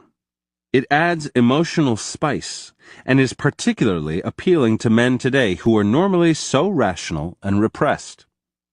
Danger is present in the original myth of the siren. In Homer's Odyssey, the hero Odysseus must sail by the rocks where the sirens, strange female creatures, sing and beckon sailors to their destruction. They sing of the glories of the past, of a world like childhood, without responsibilities, a world of pure pleasure. Their voices are like water, liquid and inviting. Sailors would leap into the water to join them and drown. Or, distracted and entranced, they would steer their ship into the rocks. To protect his sailors from the sirens, Odysseus has their ears filled with wax. He himself is tied to the mast, so he can both hear the sirens and live to tell of it, a strange desire, since the thrill of the sirens is giving in to the temptation to follow them. Just as the ancient sailors had to row and steer, ignoring all distractions, a man today must work and follow a straight path in life. The call of something dangerous, emotional, unknown, is all the more powerful because it is so forbidden. Think of the victims of the great sirens of history. Paris causes a war for the sake of Helen of Troy. Caesar risks an empire, and Antony loses his power and his life for Cleopatra. Napoleon becomes a laughingstock over Josephine. DiMaggio never gets over Marilyn, and Arthur Miller can't write for years. A man is often ruined by a siren, yet cannot tear himself away. Many powerful men have a masochistic streak. An element of danger is easy to hint at and will enhance your other siren characteristics. The touch of madness in Marilyn, for example, that pulled men in. Sirens are often fantastically irrational, which is immensely attractive to men who are oppressed by their own reasonableness. An element of fear is also critical. Keeping a man at a proper distance creates respect, so that he doesn't get close enough to see through you or notice your weaker qualities. Create such fear by suddenly changing your moods, keeping the man off balance, occasionally intimidating him with capricious behavior. The most important element for an aspiring siren is always the physical, the siren's main instrument of power. Physical qualities, a scent, a heightened femininity evoked through makeup or through elaborate or seductive clothing, act all the more powerfully on men because they have no meaning. In their immediacy, they bypass rational processes, having the same effect that a decoy has on an animal, or the movement of a cape on a bull. The proper siren appearance is often confused with physical beauty, particularly the face. But a beautiful face does not a siren make. Instead, it creates too much distance and coldness. Neither Cleopatra nor Marilyn Monroe, the two greatest sirens in history, were known for their beautiful faces. Although a smile and an inviting look are infinitely seductive, they must never dominate your appearance.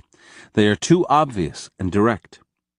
The siren must stimulate a generalized desire, and the best way to do this is by creating an overall impression that is both distracting and alluring. It is not one particular trait, but a combination of qualities. The voice. Clearly a critical quality, as the legend indicates, the siren's voice has an immediate animal presence with incredible suggestive power. Perhaps that power is regressive, recalling the ability of the mother's voice to calm or excite her child even before the child understood what she was saying. The siren must have an insinuating voice that hints at the erotic more often subliminally than overtly.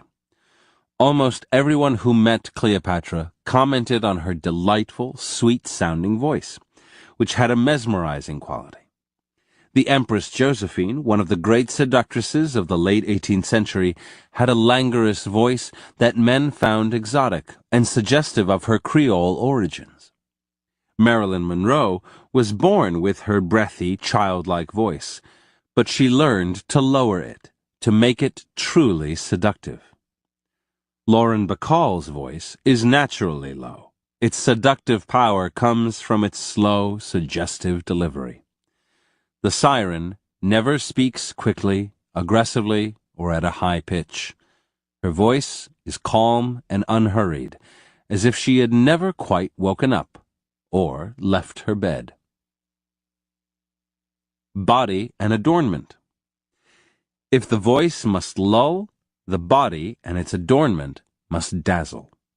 It is with her clothes that the siren aims to create the goddess effect that Baudelaire described in his essay in praise of makeup. Woman is well within her rights, and indeed she is accomplishing a kind of duty in striving to appear magical and supernatural. She must astonish and bewitch. An idol, she must adorn herself with gold in order to be adored. She must borrow from all of the arts in order to raise herself above nature, the better to subjugate hearts and stir souls. A siren who was a genius of clothes and adornment was Pauline Bonaparte, sister of Napoleon. Pauline consciously strove for a goddess effect, fashioning hair, makeup, and clothes to evoke the look and air of Venus, the goddess of love. No one in history could boast a more extensive and elaborate wardrobe. Pauline's entrance at a ball in 1798 created an astounding effect. She asked the hostess, Madame Permont, if she could dress at her house, so no one would see her clothes as she came in. When she came down the stairs, everyone stopped dead in stunned silence. She wore the headdress of a bacchante. Clusters of gold grapes interlaced in her hair, which was done up in the Greek style. Her Greek tunic, with its gold-embroidered hem, showed off her goddess-like figure. Below her breasts was a girdle of burnished gold, held by a magnificent jewel. No words can convey the loveliness of her appearance, wrote the Duchess d'Abrantes. The very room grew brighter as she entered. The whole ensemble was so harmonious that her appearance was greeted with a buzz of admiration, which continued with utter disregard of all the other women. The key: everything must dazzle, but also be harmonious, so that no single ornament draws attention. Your presence must be charged, larger than life, a fantasy come true. Ornament is used to cast a spell and distract. The siren can also use clothing to hint at the sexual, at times overtly, but more often by suggesting it rather than screaming it. That would make you seem manipulative. Related to this is the notion of selective disclosure, the revealing of only a part of the body, but a part that will excite and stir the imagination. In the late 16th century, Marguerite de Valois, the infamous daughter of Queen Catherine de Médicis of France, was one of the first women ever to incorporate décolletage in her wardrobe, simply because she had the most beautiful breasts in the realm. For Josephine Bonaparte, it was her arms, which she carefully always left bare. Movement and demeanor. In the 5th century BC, King Go Jian chose the Chinese siren Si Shi from among all the women of his realm to seduce and destroy his rival, Fu Chai, king of Wu. For this purpose, he had the young woman instructed in the arts of seduction. Most important of these was movement, how to move gracefully and suggestively. She sure learned to give the impression of floating across the floor in her court robes. When she was finally unleashed on Fu Chai, he quickly fell under her spell. She walked and moved like no one he had ever seen. He became obsessed with her tremulous presence, her manner and nonchalant air. Fu Chai fell so deeply in love that he let his kingdom fall to pieces, allowing Go Jian to march in and conquer it without a fight. The siren moves gracefully and unhurriedly. The proper gestures, movement, and demeanor for a siren are like the proper voice. They hint at something exciting, stirring desire without being obvious. Your air must be languorous, as if you had all the time in the world for love and pleasure. Your gestures must have a certain ambiguity, suggesting something both innocent and erotic. Anything that cannot immediately be understood is supremely seductive, and all the more so if it permeates your manner. Dangers. No matter how enlightened the age, no woman can maintain the image of being devoted to pleasure completely comfortably. And no matter how hard she tries to distance herself from it, the taint of being easy always follows the siren. Cleopatra was hated in Rome as the Egyptian whore. That hatred eventually led to her downfall, as Octavius and the Roman army sought to extirpate the stain on Roman manhood that she came to represent. Even so, men are often forgiving when it comes to the siren's reputation. But danger often lies in the envy she stirs up among other women. Much of Rome's hatred for Cleopatra originated in the resentment she provoked among the city's stern matrons. By playing up her innocence, by making herself seem the victim of male desire, the siren can somewhat blunt the effects of feminine envy. But on the whole, there is little she can do. Her power comes from her effect on men, and she must learn to accept or ignore the envy of other women. Finally, the intense attention that the siren attracts can prove irritating and worse. Sometimes she will pine for relief from it. Sometimes, too, she will want to attract an attention that is not sexual. Also, unfortunately, physical beauty fades. Although the siren effect depends not on a beautiful face but on an overall impression, past a certain age, that impression gets hard to project. Both of these factors contributed to the suicide of Marilyn Monroe. It takes a genius on the level of Madame de Pompadour, the siren mistress of King Louis XV, to make the transition into the role of the spirited older woman who continues to seduce with her non-physical charms. Cleopatra had such an intellect, and had she lived long enough, she would have remained a potent seductress for many years. The siren must prepare for age by paying attention early on to the more psychological, less physical forms of coquetry that can continue to bring her power once her beauty starts to fade. In conclusion, here are some further reflections on the siren. From Homer's The Odyssey, Book 12. In the meantime, our good ship, with that perfect wind to drive her, fast approached the siren's isle. But now the breeze dropped, some power lulled the waves, and a breathless calm set in. Rising from their seats, my men drew in the sail and threw it into the hold, then sat down at the oars and churned the water white with their blades of polished pine. Meanwhile, I took a large round of wax, cut it up small with my sword, and kneaded the pieces with all the strength of my fingers. The wax soon yielded to my vigorous treatment and grew warm, for I had the rays of my lord the sun to help me. I took each of my men in turn and plugged their ears with it. They then made me a prisoner on my ship by binding me hand and foot, standing me up by the step of the mast, and tying the rope's ends to the mast itself. This done, they sat down once more and struck the grey water with their oars. We made good progress, and had just come within call of the shore, when the sirens became aware that a ship was swiftly bearing down upon them, and broke into their liquid song. "Draw near," they sang, "illustrious Odysseus, flower of Achaean chivalry, and bring your ship to rest, so that you may hear our voices. No seaman ever sailed his black ship past this spot without listening to the sweet tones that flow from our lips. The lovely voices came to me across the water, and my heart was filled with such a longing to listen that with nod and frown I signed to my men to set me free.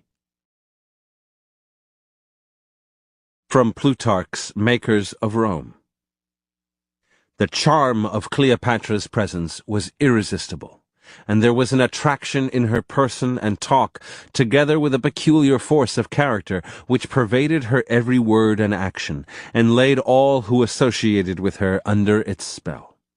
It was a delight merely to hear the sound of her voice, with which, like an instrument of many strings, she could pass from one language to another.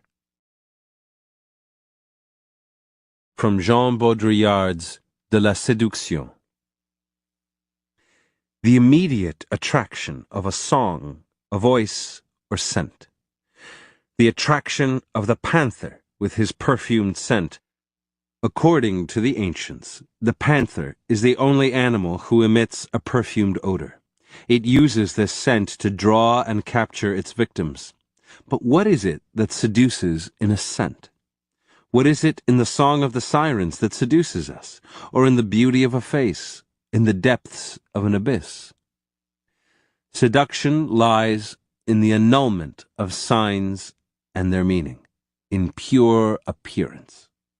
The eyes that seduce have no meaning, they end in the gaze, as the face with makeup ends in only pure appearance. The scent of the panther is also a meaningless message, and behind the message, the panther is invisible, as is the woman beneath her makeup. The sirens, too, remained unseen. The enchantment lies in what is hidden. From Ovid's Cures for Love. We're dazzled by feminine adornment, by the surface, all gold and jewels. So little of what we observe is the girl herself. And where, you may ask, amid such plenty can our object of passion be found? The eyes deceived by love's smart camouflage. From The Greek Myths by Robert Graves. He was herding his cattle on Mount Gargarus, the highest peak of Ida, when Hermes, accompanied by Hera, Athena, and Aphrodite, delivered the golden apple and Zeus's message. Paris, since you are as handsome as you are wise in affairs of the heart, Zeus commands you to judge which of these goddesses is the fairest. So be it, sighed Paris. But first, I beg the losers not to be vexed with me. I am only a human being, liable to make the stupidest mistakes. The goddesses all agreed to abide by his decision. Will it be enough to judge them as they are? Paris asked Hermes, or should they be naked? The rules of the contest are for you to decide, Hermes answered with a discreet smile. In that case, will they kindly disrobe? Hermes told the goddesses to do so, and politely turned his back. Aphrodite was soon ready, but Athena insisted that she should remove the famous magic girdle, which gave her an unfair advantage by making everyone fall in love with the wearer. Very well, said Aphrodite spitefully. I will, on condition that you remove your helmet. You look hideous without it. Now, if you please, I must judge you one at a time, announced Paris. Come here, divine Hera. Will you other two goddesses be good enough to leave us for a while? Examine me conscientiously, said Hera, turning slowly around and displaying her magnificent figure. And remember that if you judge me the fairest, I will make you lord of all Asia, and the richest man alive. I am not to be bribed, my lady. Very well, thank you.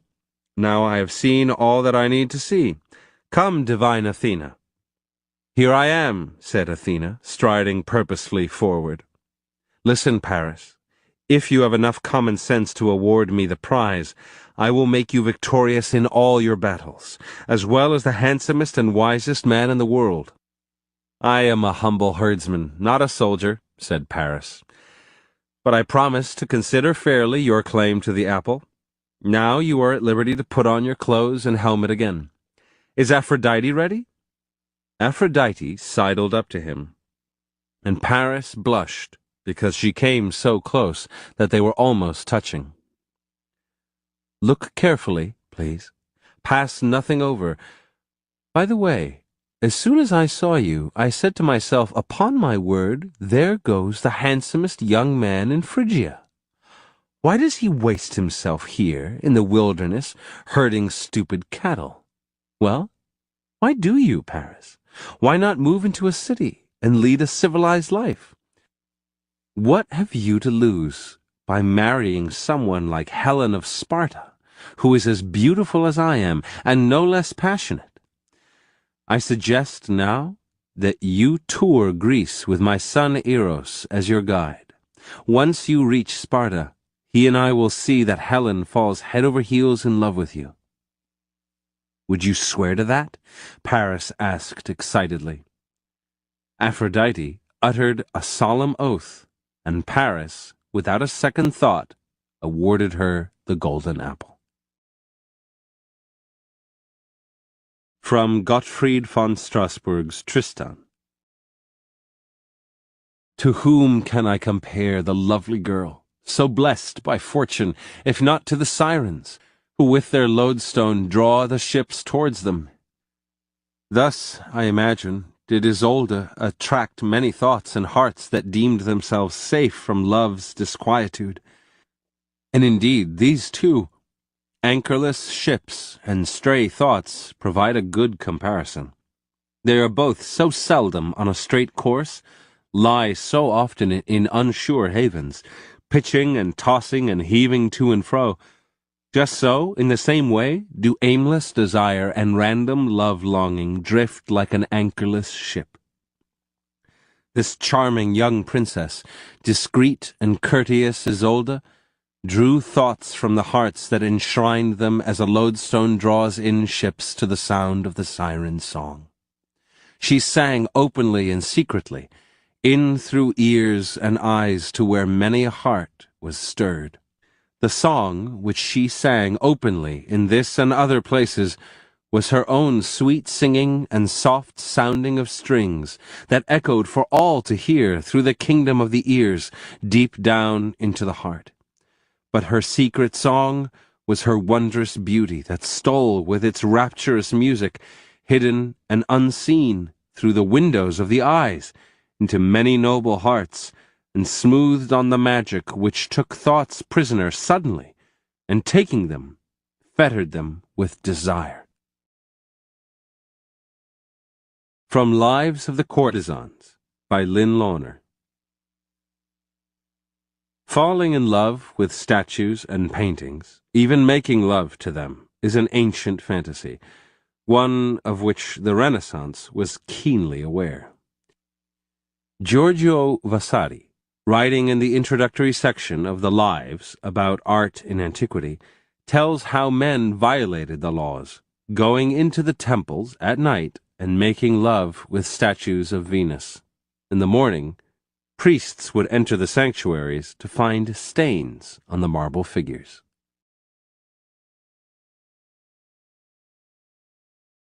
The Rake. A woman never quite feels desired and appreciated enough. She wants attention, but a man is too often distracted and unresponsive. The Rake is a great female fantasy figure. When he desires a woman, brief though that moment may be, he will go to the ends of the earth for her. He may be disloyal, dishonest, and amoral, but that only adds to his appeal. Unlike the normal, cautious male, the Rake is delightfully unrestrained, a slave to his love of women. There is the added lure of his reputation. So many women have succumbed to him, there has to be a reason. Words are a woman's weakness, and the rake is a master of seductive language. Stir a woman's repressed longings by adapting the rake's mix of danger and pleasure. The ardent rake. For the court of Louis XIV, the king's last years were gloomy. He was old and had become both insufferably religious and personally unpleasant. The court was bored and desperate for novelty.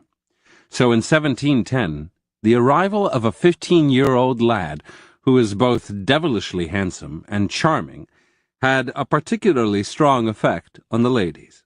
His name was Fronsac, the future Duc de Richelieu, his granduncle being the infamous Cardinal Richelieu. He was impudent and witty. The ladies would play with him like a toy, but he would kiss them on the lips in return, his hands wandering far for an inexperienced boy. When those hands strayed up the skirts of a duchess who was not so indulgent, the king was furious and sent the youth to the Bastille to teach him a lesson. But the ladies who had found him so amusing couldn't endure his absence. Compared to the stiffs in court, here was someone incredibly bold, his eyes boring into you, his hands quicker than was safe. Nothing could stop him. His novelty was irresistible. The court ladies pleaded, and his stay in the Bastille was cut short. Several years later, the young Mademoiselle de Valois was walking in a Paris park with her chaperone, an older woman who never left her side. De Valois's father, the Duc d'Orléans, was determined to protect her, his youngest daughter, from all the court seducers until she could be married off. So he had attached to her this chaperone, a woman of impeccable virtue and sourness. In the park, however, de Valois saw a young man who gave her a look that set her heart on fire. He walked on by, but the look was intense and clear. It was her chaperone who told her his name, the now infamous Duc de Richelieu, blasphemer, seducer, heartbreaker, someone to avoid at all cost. A few days later, the chaperone took de Valois to a different park, and lo and behold, Richelieu crossed their path again. This time he was in disguise, dressed as a beggar, but the look in his eye was unforgettable. Mademoiselle de Valois returned his gaze, at last something exciting in her drab life. Given her father's sternness, no man had dared approach her, and now this notorious courtier was pursuing her, instead of all the other ladies at court. What a thrill!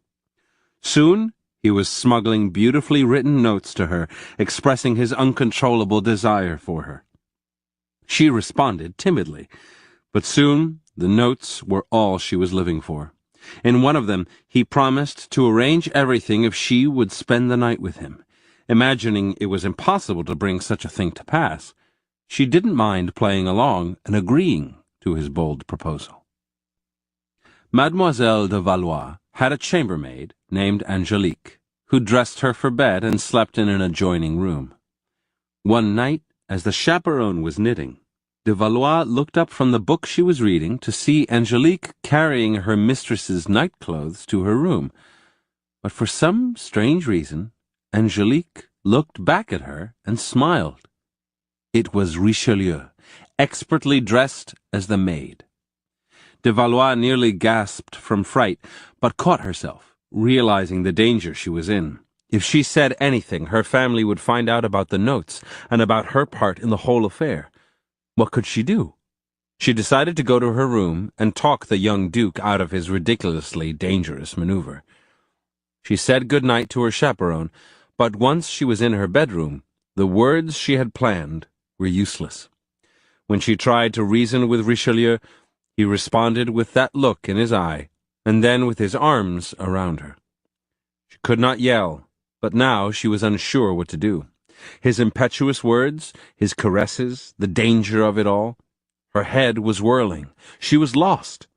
What was virtue and her prior boredom compared to an evening with the court's most notorious rake? So while the chaperone knitted away, the Duke initiated her into the rituals of libertinage. Months later, de Valois's father had reason to suspect that Richelieu had broken through his lines of defense. The chaperone was fired. The precautions were doubled. D'Orléans did not realize that to Richelieu such measures were a challenge, and he lived for challenges. He bought the house next door under an assumed name and secretly tunneled a trapdoor through the wall adjoining the Duke's kitchen cupboard. In this cupboard, over the next few months until the novelty wore off, de Valois and Richelieu enjoyed endless trysts. Everyone in Paris knew of Richelieu's exploits, for he made it a point to publicize them as loudly as possible. Every week a new story would circulate through the court. A husband had locked his wife in an upstairs room at night, worried the Duke was after her. To reach her, the Duke had crawled in darkness along a thin wooden plank suspended between two upper-floor windows. Two women who lived in the same house, one a widow, the other married and quite religious, had discovered to their mutual horror that the Duke was having an affair with both of them at the same time, leaving one in the middle of the night to be with the other. When they confronted him, the Duke, always on the prowl for something novel, and a devilish talker, had neither apologized nor backed down, but proceeded to talk them into a ménage à trois, playing on the wounded vanity of each woman, who couldn't stand the thought of him preferring the other. Year after year, the stories of his remarkable seductions spread. One woman admired his audacity and bravery, another his gallantry in thwarting a husband. Women competed for his attention. If he didn't want to seduce you, there had to be something wrong with you. To be the target of his attentions became a great fantasy. At one point, two ladies fought a pistol duel over the Duke, and one of them was seriously wounded. The Duchess d'Orléans, Richelieu's most bitter enemy, once wrote, "If I believed in sorcery, I should think that the Duke possessed some supernatural secret, for I have never known a woman to oppose the very least resistance to him." In seduction, there is often a dilemma. To seduce, you need planning and calculation, but if your victim suspects that you have ulterior motives, she will grow defensive. Furthermore, if you seem to be in control, you will inspire fear instead of desire. The ardent rake solves this dilemma in the most artful manner. Of course, he must calculate and plan. He has to find a way around the jealous husband, or whatever the obstacle is. It is exhausting work, but by nature, the ardent rake also has the advantage of an uncontrollable libido. When he pursues a woman, he really is aglow with desire. The victim senses this and is inflamed, even despite herself. How can she imagine that he is a heartless seducer who will abandon her when he so ardently braves all dangers and obstacles to get to her? And even if she is aware of his rakish past, of his incorrigible amorality, it doesn't matter, because she also sees his weakness.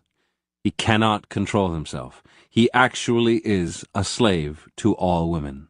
As such, he inspires no fear. The ardent rake teaches us a simple lesson. Intense desire has a distracting power on a woman, just as the siren's physical presence does on a man. A woman is often defensive and can sense insincerity or calculation. But if she feels consumed by your attentions and is confident you will do anything for her, she will notice nothing else about you, or will find a way to forgive your indiscretions. This is the perfect cover for a seducer.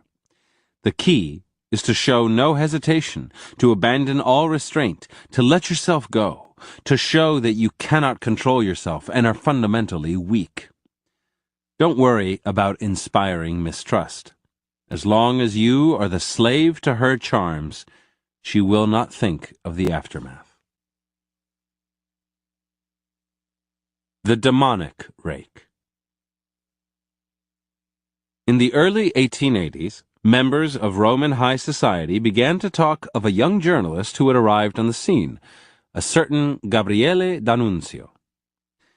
This was strange in itself, for Italian royalty had only the deepest contempt for anyone outside their circle, and a newspaper society reporter was almost as low as you could go. Indeed, well-born men paid D'Annunzio little attention. He had no money and few connections, coming from a strictly middle-class background. Besides, to them, he was downright ugly. Short and stocky, with a dark, splotchy complexion and bulging eyes. The men thought him so unappealing, they gladly let him mingle with their wives and daughters, certain that their women would be safe with this gargoyle and happy to get this gossip hunter off their hands. No, it wasn't the men who talked of D'Annunzio. It was their wives. Introduced to D'Annunzio by their husbands, these duchesses and marchionesses would find themselves entertaining this strange-looking man, and when he was alone with them, his manner would suddenly change. Within minutes, these ladies would be spellbound. First, he had the most magnificent voice they had ever heard, soft and low, each syllable articulated, with a flowing rhythm and inflection that was almost musical. One woman compared it to the ringing of church bells in the distance. Others said his voice had a hypnotic effect. The words that voice spoke were interesting as well. Alliterative phrases, charming locutions, poetic images, and a way of offering praise that could melt a woman's heart. D'Annunzio had mastered the art of flattery. He seemed to know each woman's weakness. One he would call a goddess of nature, another an incomparable artist in the making, another a romantic figure out of a novel. A woman's heart would flutter as he described the effect she had on him. Everything was suggestive, hinting at sex or romance. That night, she would ponder his words, recalling little in particular that he'd said, because he never said anything concrete, but rather the feeling it had given her. The next day, she would receive from him a poem that seemed to have been written specifically for her. In fact, he wrote dozens of very similar poems, slightly tailoring each one for its intended victim. A few years after D'Annunzio began work as a society reporter, he married the daughter of the Duke and Duchess of Gallese. Shortly thereafter, with the unshakable support of society ladies, he began publishing novels and books of poetry. The number of his conquests was remarkable, and also the quality. Not only marchionesses would fall at his feet, but great artists, such as the actress Eleonora Duse, who helped him become a respected dramatist and literary celebrity. The dancer Isadora Duncan, another who eventually fell under his spell, explained his magic. Perhaps the most remarkable lover of our time is Gabriele D'Annunzio, and this notwithstanding that he is small, bald, and, except when his face lights up with enthusiasm, ugly. But when he speaks to a woman he likes, his face is transfigured, so that he suddenly becomes Apollo. His effect on women is remarkable.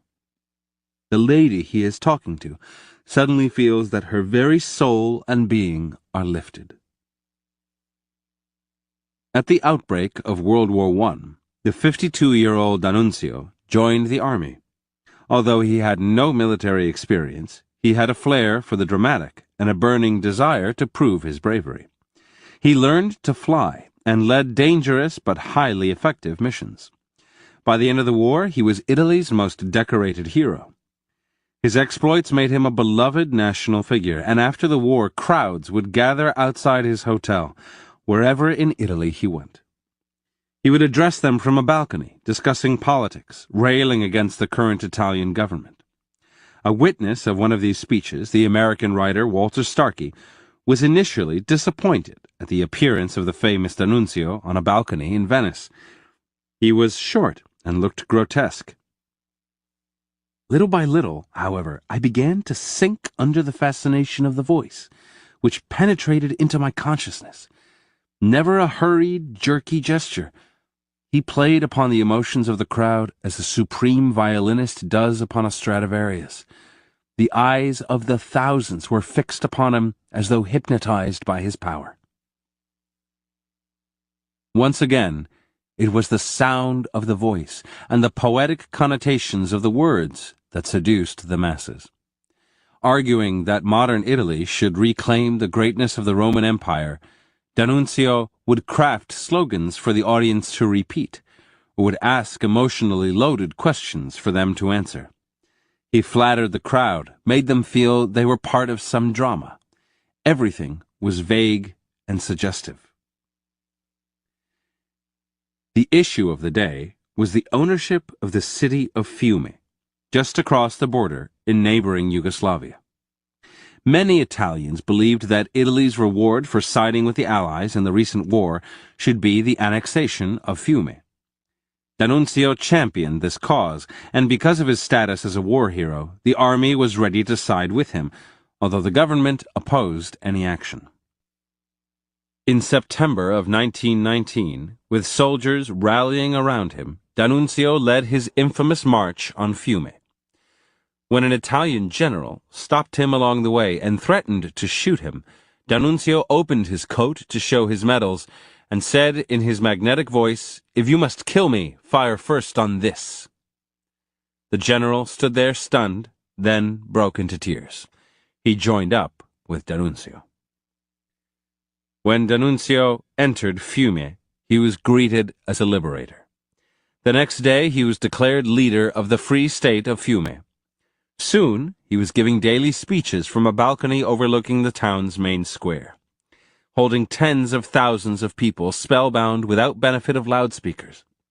He initiated all kinds of celebrations and rituals harking back to the Roman Empire. The citizens of Fiume began to imitate him, particularly his sexual exploits. The city became like a giant bordello. His popularity was so high that the Italian government feared a march on Rome, which at that point, had D'Annunzio decided to do it, and he had the support of a large part of the military, might actually have succeeded. D'Annunzio could have beaten Mussolini to the punch and changed the course of history. He was not a fascist, but a kind of aesthetic socialist. He decided to stay in Fiume, however, and ruled there for 16 months before the Italian government finally bombed him out of the city. Seduction is a psychological process that transcends gender, except in a few key areas where each gender has its own weakness. The male is traditionally vulnerable to the visual. The siren who can concoct the right physical appearance will seduce in large numbers. For women, the weakness is language and words, as was written by one of D'Annunzio's victims, the French actress Simone. How can one explain his conquests except by his extraordinary verbal power and the musical timbre of his voice, put to the service of exceptional eloquence?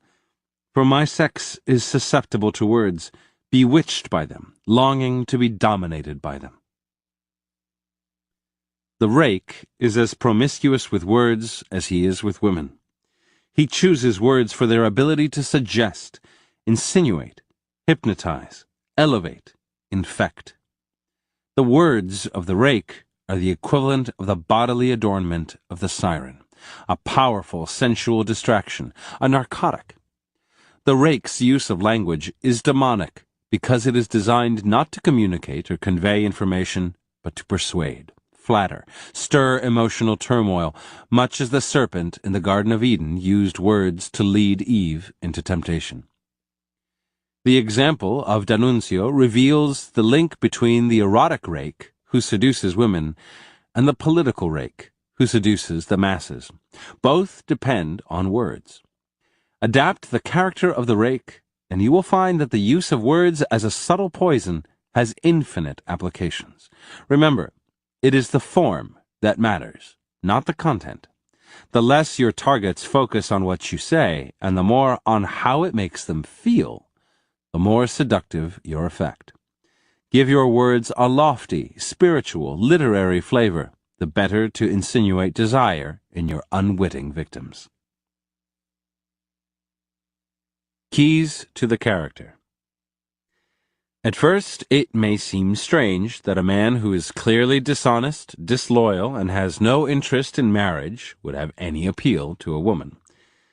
But throughout all of history and in all cultures, this type has had a fatal effect. What the rake offers is what society normally doesn't allow women: an affair of pure pleasure, an exciting brush with danger. A woman is often deeply oppressed by the role she is expected to play. She is supposed to be the tender, civilizing force in society, and to want commitment and lifelong loyalty. But often her marriages and relationships give her not romance and devotion, but routine and an endlessly distracted mate. It remains an abiding female fantasy to meet a man who gives totally of himself, who lives for her, even if only for a while.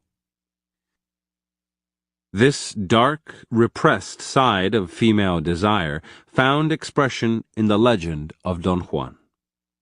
At first, the legend was a male fantasy, the adventurous knight who could have any woman he wanted.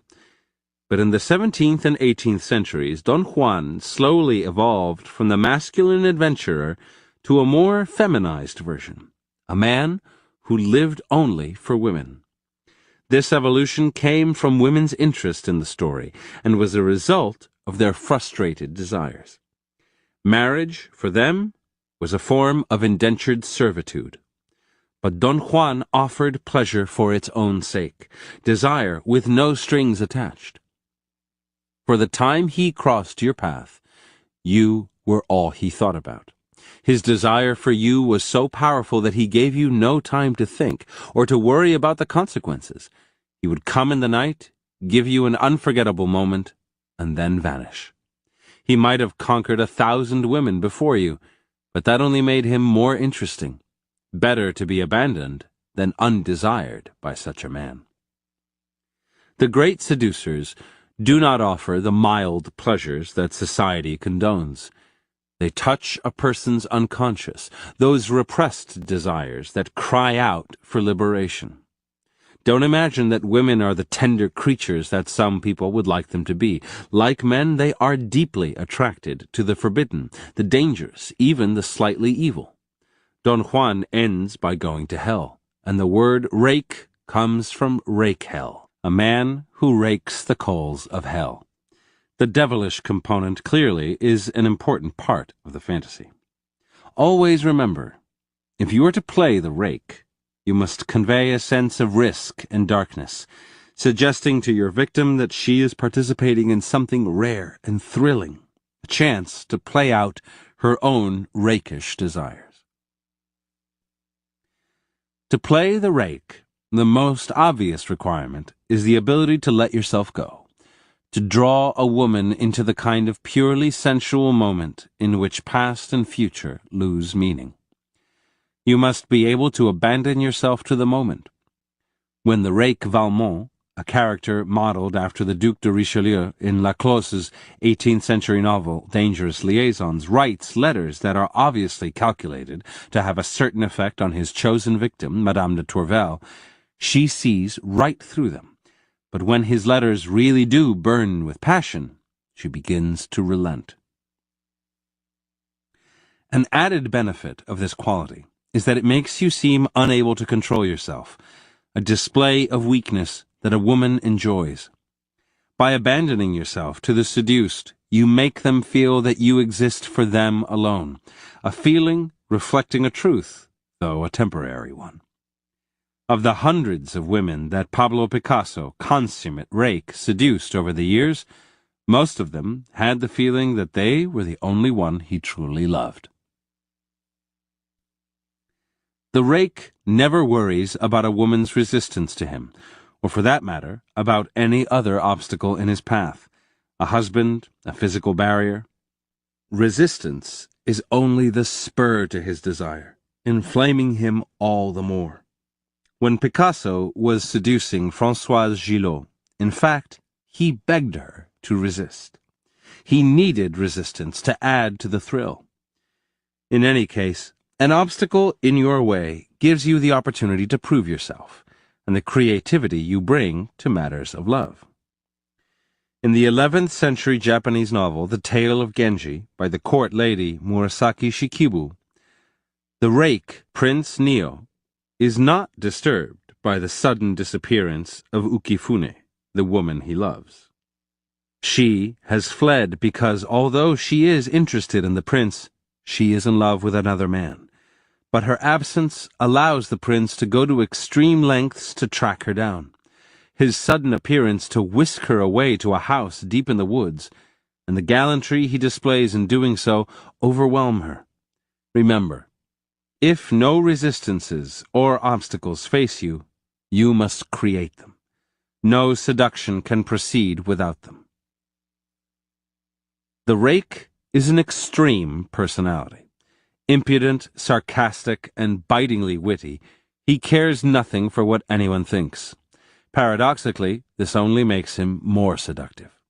In the court-like atmosphere of studio-era Hollywood, when most of the actors behaved like dutiful sheep, the great rake, Errol Flynn, stood out in his insolence.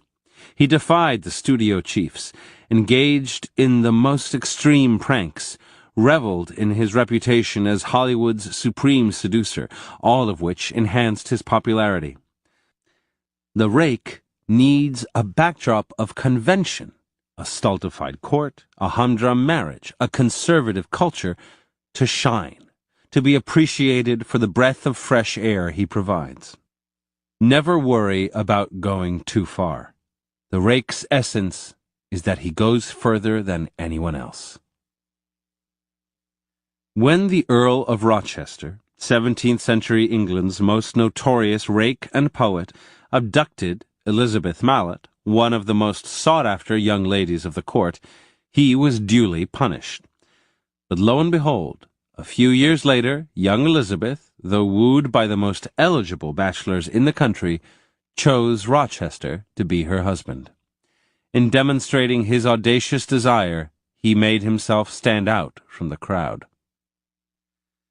Related to the rake's extremism is the sense of danger, taboo, perhaps even the hint of cruelty about him.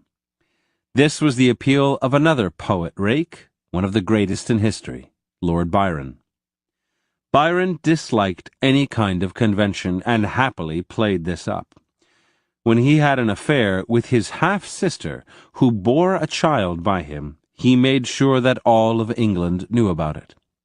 He could be uncommonly cruel, as he was to his wife, but all of this only made him that much more desirable. Danger and taboo appeal to a repressed side in women, who are supposed to represent a civilizing, moralizing force in culture. Just as a man may fall victim to the siren through his desire to be free of his sense of masculine responsibility, a woman may succumb to the rake through her yearning to be free of the constraints of virtue and decency.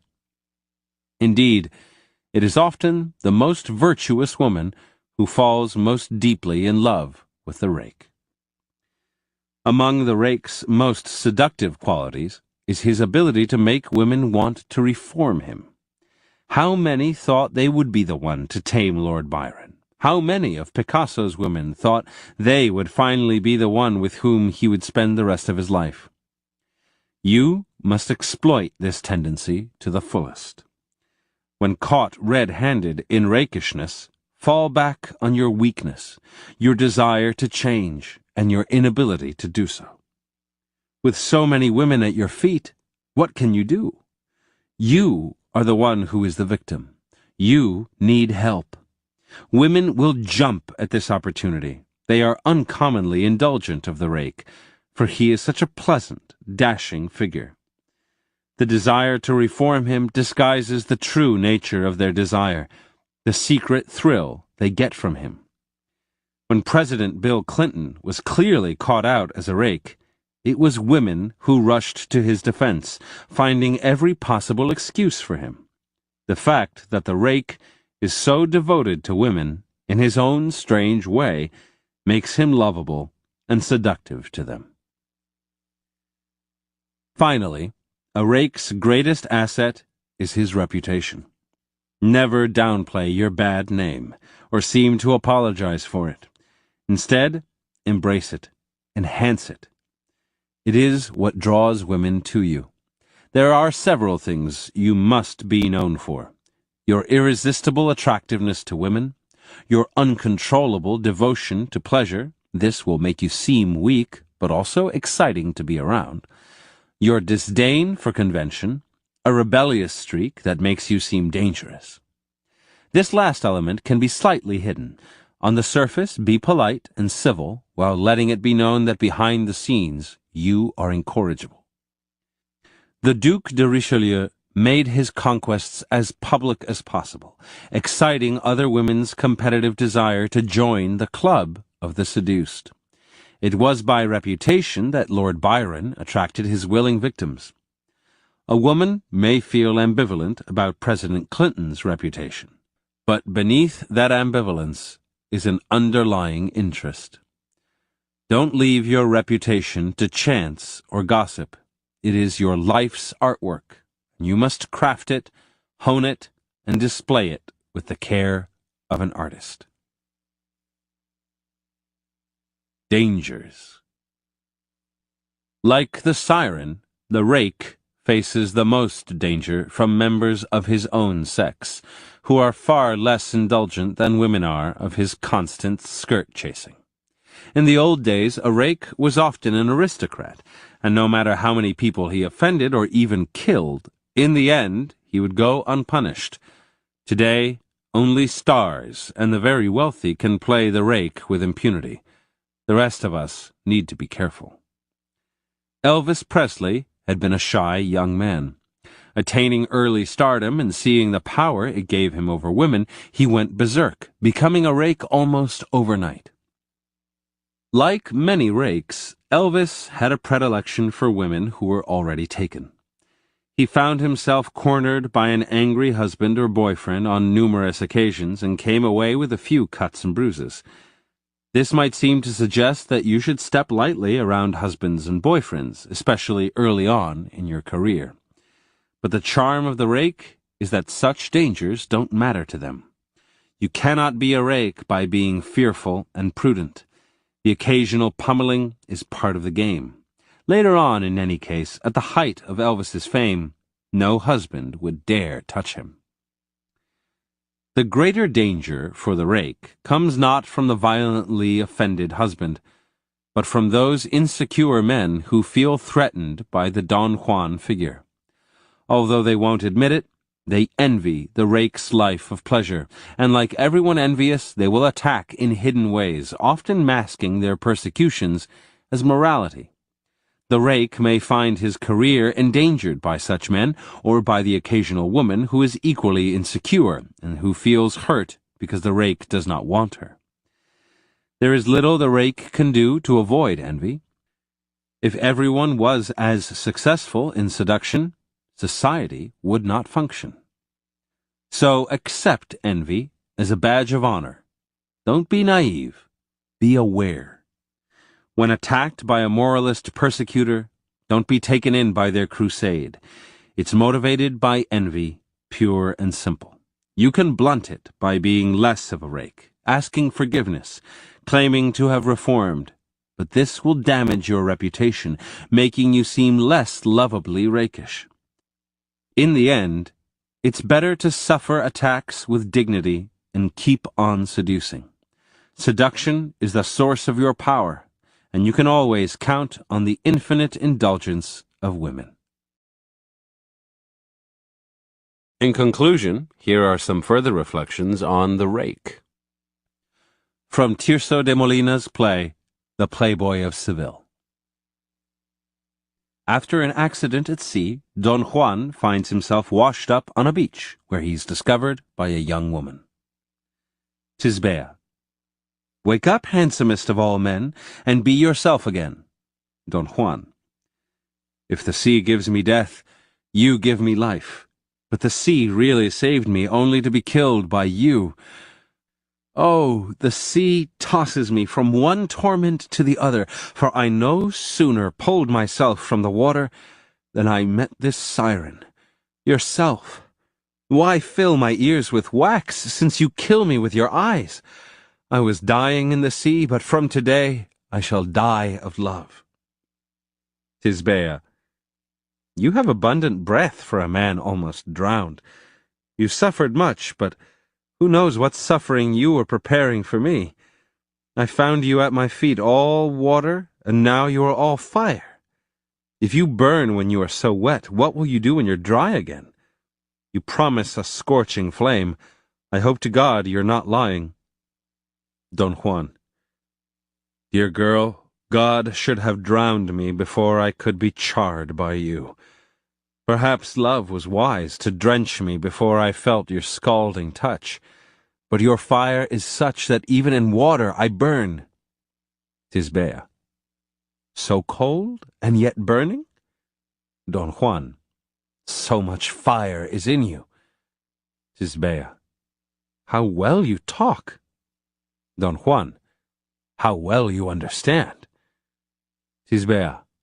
I hope to God you're not lying. From The Private Life of the Marshal Duke of Richelieu, translated by E.S. Flint. Pleased with my first success, I determined to profit by this happy reconciliation. I called them my dear wives, my faithful companions, the two beings chosen to make me happy. I sought to turn their heads and to rouse in them desires, the strength of which I knew, and which would drive away any reflections contrary to my plans. The skillful man who knows how to communicate gradually the heat of love to the senses of the most virtuous woman is quite certain of soon being absolute master of her mind and her person. You cannot reflect when you have lost your head, and moreover principles of wisdom, however deeply engraved they may be on the mind, are effaced in that moment when the heart yearns only for pleasure. Pleasure alone then commands and is obeyed. The man who has had experience of conquests nearly always succeeds where he who is only timid and in love fails. When I had brought my two belles to the state of abandonment in which I wanted them, I expressed a more eager desire. Their eyes lit up. My caresses were returned, and it was plain that their resistance would not delay for more than a few moments the next scene I desired them to play. I proposed that each should accompany me in turn into a charming closet, next to the room in which we were, which I wanted them to admire. They both remained silent. "You hesitate?" I said to them. "I will see which of you is the more attached to me. The one who loves me the more will be the first to follow the lover she wishes to convince of her affection."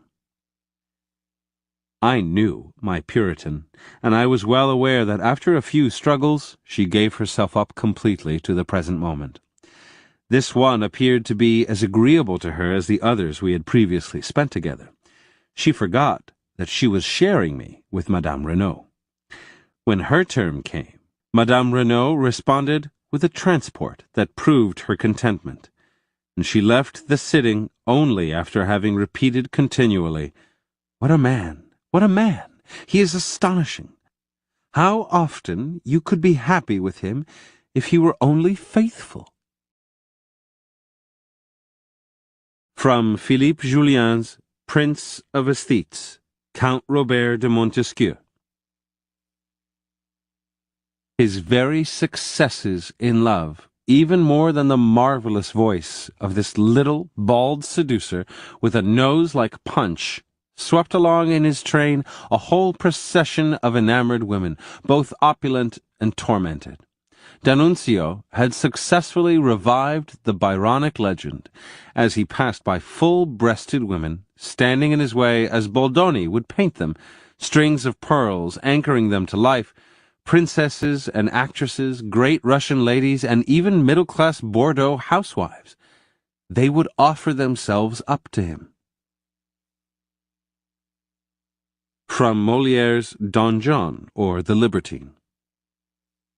In short, nothing is so sweet as to triumph over the resistance of a beautiful person, and in that I have the ambition of conquerors, who fly perpetually from victory to victory, and can never prevail with themselves to put a bound to their wishes. Nothing can restrain the impetuosity of my desires. I have a heart for the whole earth, and like Alexander, I would wish for new worlds wherein to extend my amorous conquests. From The Legend of Don Juan by Oscar Mandel.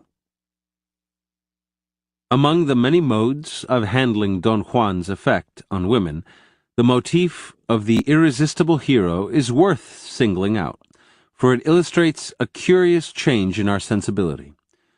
Don Juan did not become irresistible to women until the Romantic Age, and I am disposed to think that it is a trait of the female imagination to make him so.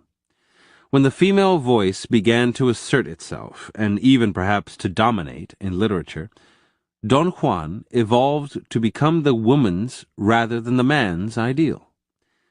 Don Juan is now the woman's dream of the perfect lover, fugitive, passionate, daring.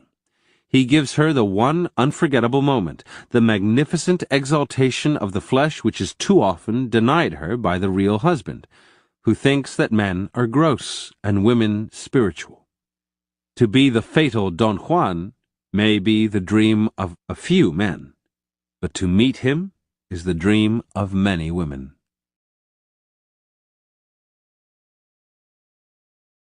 The Ideal Lover. Most people have dreams in their youth that get shattered or worn down with age. They find themselves disappointed by people, events, reality, which cannot match their youthful ideals. Ideal lovers thrive on people's broken dreams, which become lifelong fantasies. You long for romance, adventure, lofty spiritual communion. The ideal lover reflects your fantasy. He or she is an artist in creating the illusion you require, idealizing your portrait. In a world of disenchantment and baseness, there is limitless seductive power in following the path of the ideal lover. The Romantic Ideal. One evening, around 1760, at the opera in the city of Cologne, a beautiful young woman sat in her box watching the audience. Beside her was her husband, the town burgomaster, a middle-aged man and amiable enough, but dull. Through her opera glasses, the young woman noticed a handsome man wearing a stunning outfit. Evidently, her stare was noticed, for after the opera the man introduced himself. His name was Giovanni Giacomo Casanova. The stranger kissed the woman's hand. She was going to a ball the following night, she told him. Would he like to come? If I might dare to hope, madame, he replied, that you will dance only with me. The next night, after the ball, the woman could think only of Casanova. He had seemed to anticipate her thoughts, had been so pleasant and yet so bold. A few days later he dined at her house, and after her husband had retired for the evening, she showed him around. In her boudoir, she pointed out a wing of the house, a chapel, just outside her window. Sure enough, as if he had read her mind, Casanova came to the chapel the next day to attend Mass, and seeing her at the theater that evening, he mentioned to her that he had noticed a door there that must lead to her bedroom. She laughed and pretended to be surprised. In the most innocent of tones, he said that he would find a way to hide in the chapel the next day. And almost without thinking, she whispered she would visit him there after everyone had gone to bed. So Casanova hid in the chapel's tiny confessional, waiting all day and evening. There were rats, and he had nothing to lie upon, yet when the burgomaster's wife finally came late at night, he didn't complain, but quietly followed her to her room. They continued their trysts for several days. By day she could hardly wait for night. Finally, something to live for, an adventure. She left him food, books, and candles to ease his long and tedious stays in the chapel. It seemed wrong to use a place of worship for such a purpose, but that only made the affair more exciting.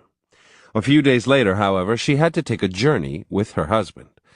By the time she got back, Casanova had disappeared, as quickly and gracefully as he had come. Some years later, in London, a young woman named Miss Pauline noticed an ad in a local newspaper. A gentleman was looking for a lady lodger to rent a part of his house. Miss Pauline came from Portugal, and was of the nobility. She had eloped to London with a lover, but he had been forced to return home, and she had had to stay on alone for some while before she could join him. Now she was lonely, and had little money, and was depressed by her squalid circumstances. After all, she had been raised as a lady. She answered the ad. The gentleman turned out to be Casanova, and what a gentleman he was.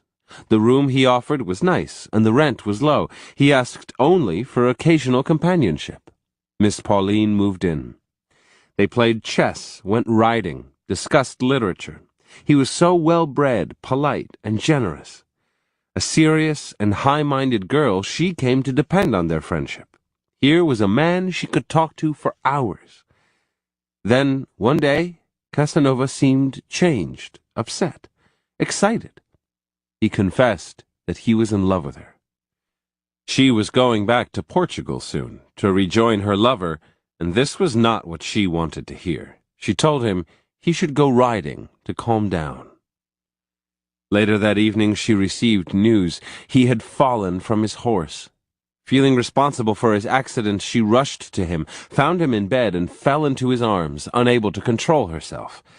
The two became lovers that night, and remained so for the rest of Miss Pauline's stay in London. Yet when it came time for her to leave for Portugal, he did not try to stop her.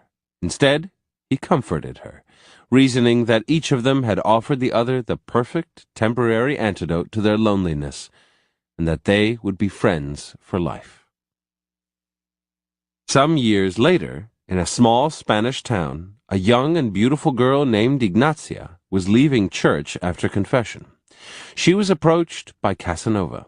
Walking her home, he explained that he had a passion for dancing the fandango, and invited her to a ball the following evening. He was so different from anyone in the town, which bored her so. She desperately wanted to go.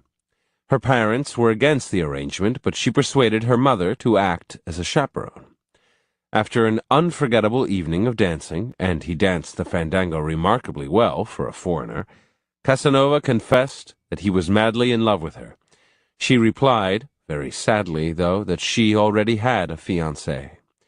Casanova didn't force the issue, but over the next few days he took Ignacia to more dances and to the bullfights.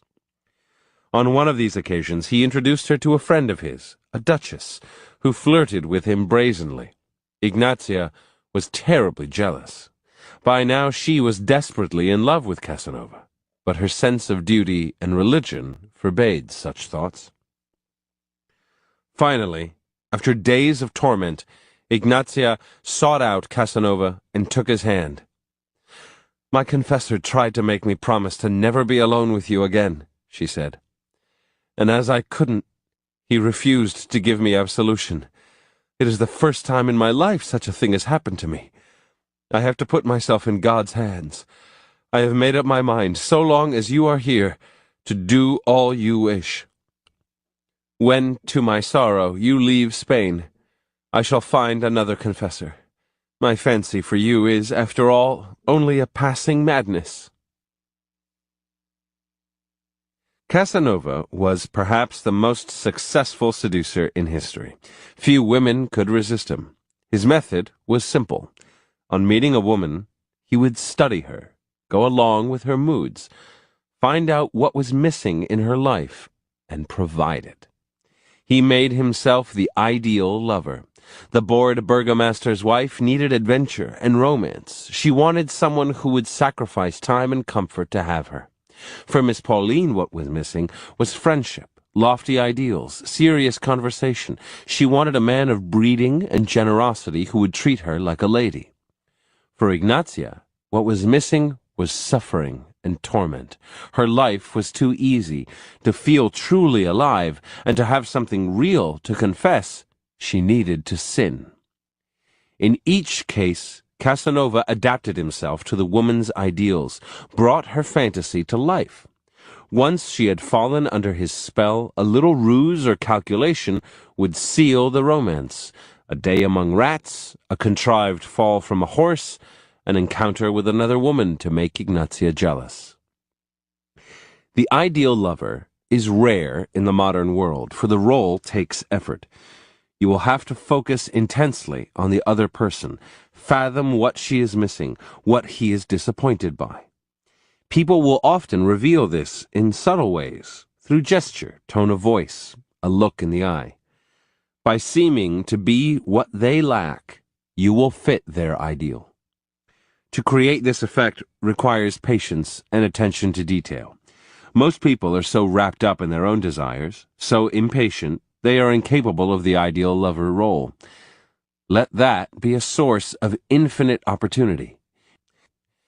Be an oasis in the desert of the self-absorbed. Few can resist the temptation of following a person who seems so attuned to their desires, to bringing to life their fantasies. And as with Casanova, your reputation as one who gives such pleasure will precede you and make your seductions that much easier. A quote from Casanova. The cultivation of the pleasures of the senses was ever my principal aim in life. Knowing that I was personally calculated to please the fair sex, I always strove to make myself agreeable to it. The Beauty Ideal. In 1730, when Jeanne Poisson was a mere 9 years old, a fortune-teller predicted that one day she would be the mistress of Louis XV. The prediction was quite ridiculous, since Jeanne came from the middle class, and it was a tradition stretching back for centuries that the king's mistress be chosen from among the nobility. To make matters worse, Jeanne's father was a notorious rake, and her mother had been a courtesan. Fortunately for Jeanne, one of her mother's lovers was a man of great wealth who took a liking to the pretty girl and paid for her education. Jeanne learned to sing, to play the clavichord, to ride with uncommon skill, to act and dance. She was schooled in literature and history as if she were a boy. The playwright, Crébillon, instructed her in the art of conversation. On top of it all, Jeanne was beautiful, and had a charm and grace that set her apart early on. In 1741, she married a man of the lower nobility. Now, known as Madame d'Étiole, she could realize a great ambition. She opened a literary salon. All of the great writers and philosophers of the time frequented the salon, many because they were enamored of the hostess. One of these was Voltaire, who became a lifelong friend. Through all of Jeanne's success, she never forgot the fortune-teller's prediction, and still believed that she would one day conquer the king's heart. It happened that one of her husband's country estates bordered on King Louis's favorite hunting grounds. She would spy on him through the fence, or find ways to cross his path, always while she happened to be wearing an elegant yet fetching outfit. Soon, the king was sending her gifts of game. When his official mistress died in 1744, all of the court beauties vied to take her place, but he began to spend more and more time with Madame d'Étiole, dazzled by her beauty and charm. To the astonishment of the court, that same year he made this middle-class woman his official mistress, ennobling her with the title of the Marquise de Pompadour. The king's need for novelty was notorious. A mistress would beguile him with her looks, but he would soon grow bored with her and find someone else. After the shock of his choice of Jeanne Poisson wore off, The courtiers reassured themselves that it could not last, that he had only chosen her for the novelty of having a middle-class mistress. Little did they know that Jeanne's first seduction of the king was not the last seduction she had in mind. As time went by, the king found himself visiting his mistress more and more often.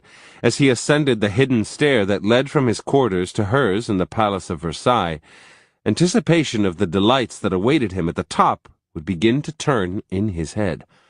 First, the room was always warm and was filled with delightful scents. Then there were the visual delights. Madame de Pompadour always wore a different costume, each one elegant and surprising in its own way.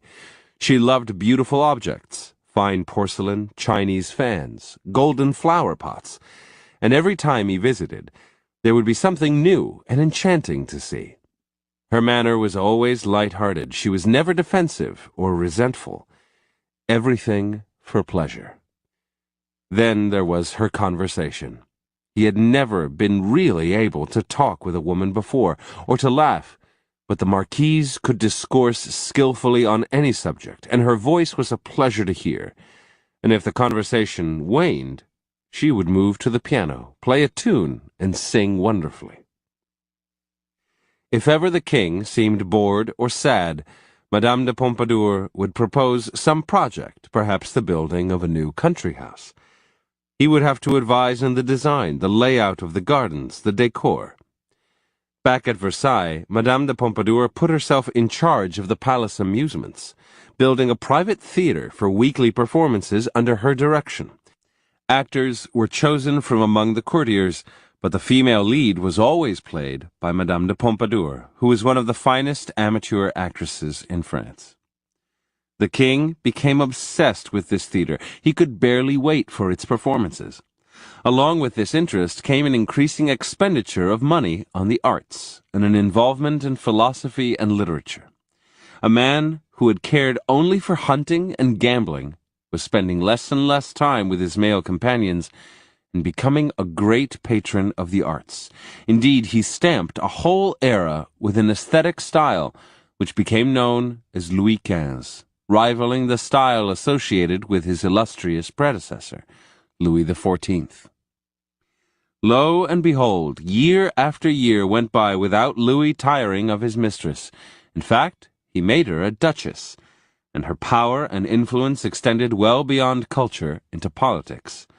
For 20 years, Madame de Pompadour ruled both the court and the king's heart, until her untimely death in 1764, at the age of 43. Louis XV had a powerful inferiority complex. The successor to Louis XIV, the most powerful king in French history, he had been educated and trained for the throne, yet who could follow his predecessor's act? Eventually, he gave up trying, devoting himself instead to physical pleasures, which came to define how he was seen. The people around him knew they could sway him by appealing to the basest parts of his character. Madame de Pompadour, genius of seduction, understood that inside Louis XV was a great man yearning to come out, and that his obsession with pretty young women indicated a hunger for a more lasting kind of beauty. Her first step was to cure his incessant bouts of boredom. It is easy for kings to be bored. Everything they want is given to them, and they seldom learn to be satisfied with what they have. The Marquise de Pompadour dealt with this by bringing all sorts of fantasies to life and creating constant suspense. She had many skills and talents, and just as important, she deployed them so artfully that he never discovered their limits. Once she had accustomed him to more refined pleasures, she appealed to the crushed ideals within him. In the mirror she held up to him, he saw his aspiration to be great, a desire that in France inevitably included leadership and culture. His previous series of mistresses had tickled only his sensual desires. In Madame de Pompadour, he found a woman who made him feel greatness in himself. The other mistresses could easily be replaced, but he could never find another Madame de Pompadour. Most people believe themselves to be inwardly greater than they outwardly appear to the world. They are full of unrealized ideals. They could be artists, thinkers, leaders, spiritual figures, but the world has crushed them, denied them the chance to let their abilities flourish. This is the key to their seduction and to keeping them seduced over time. The ideal lover knows how to conjure up this kind of magic. Appeal only to people's physical side, as many amateur seducers do, and they will resent you for playing upon their basest instincts. But appeal to their better selves, to a higher standard of beauty, and they will hardly notice that they have been seduced. Make them feel elevated, lofty, spiritual, and your power over them will be limitless. A quotation from Friedrich Nietzsche. Love brings to light a lover's noble and hidden qualities, his rare and exceptional traits. It is thus liable to be deceptive as to his normal character. Keys to the character. Each of us carries inside us an ideal, either of what we would like to become or of what we want another person to be for us.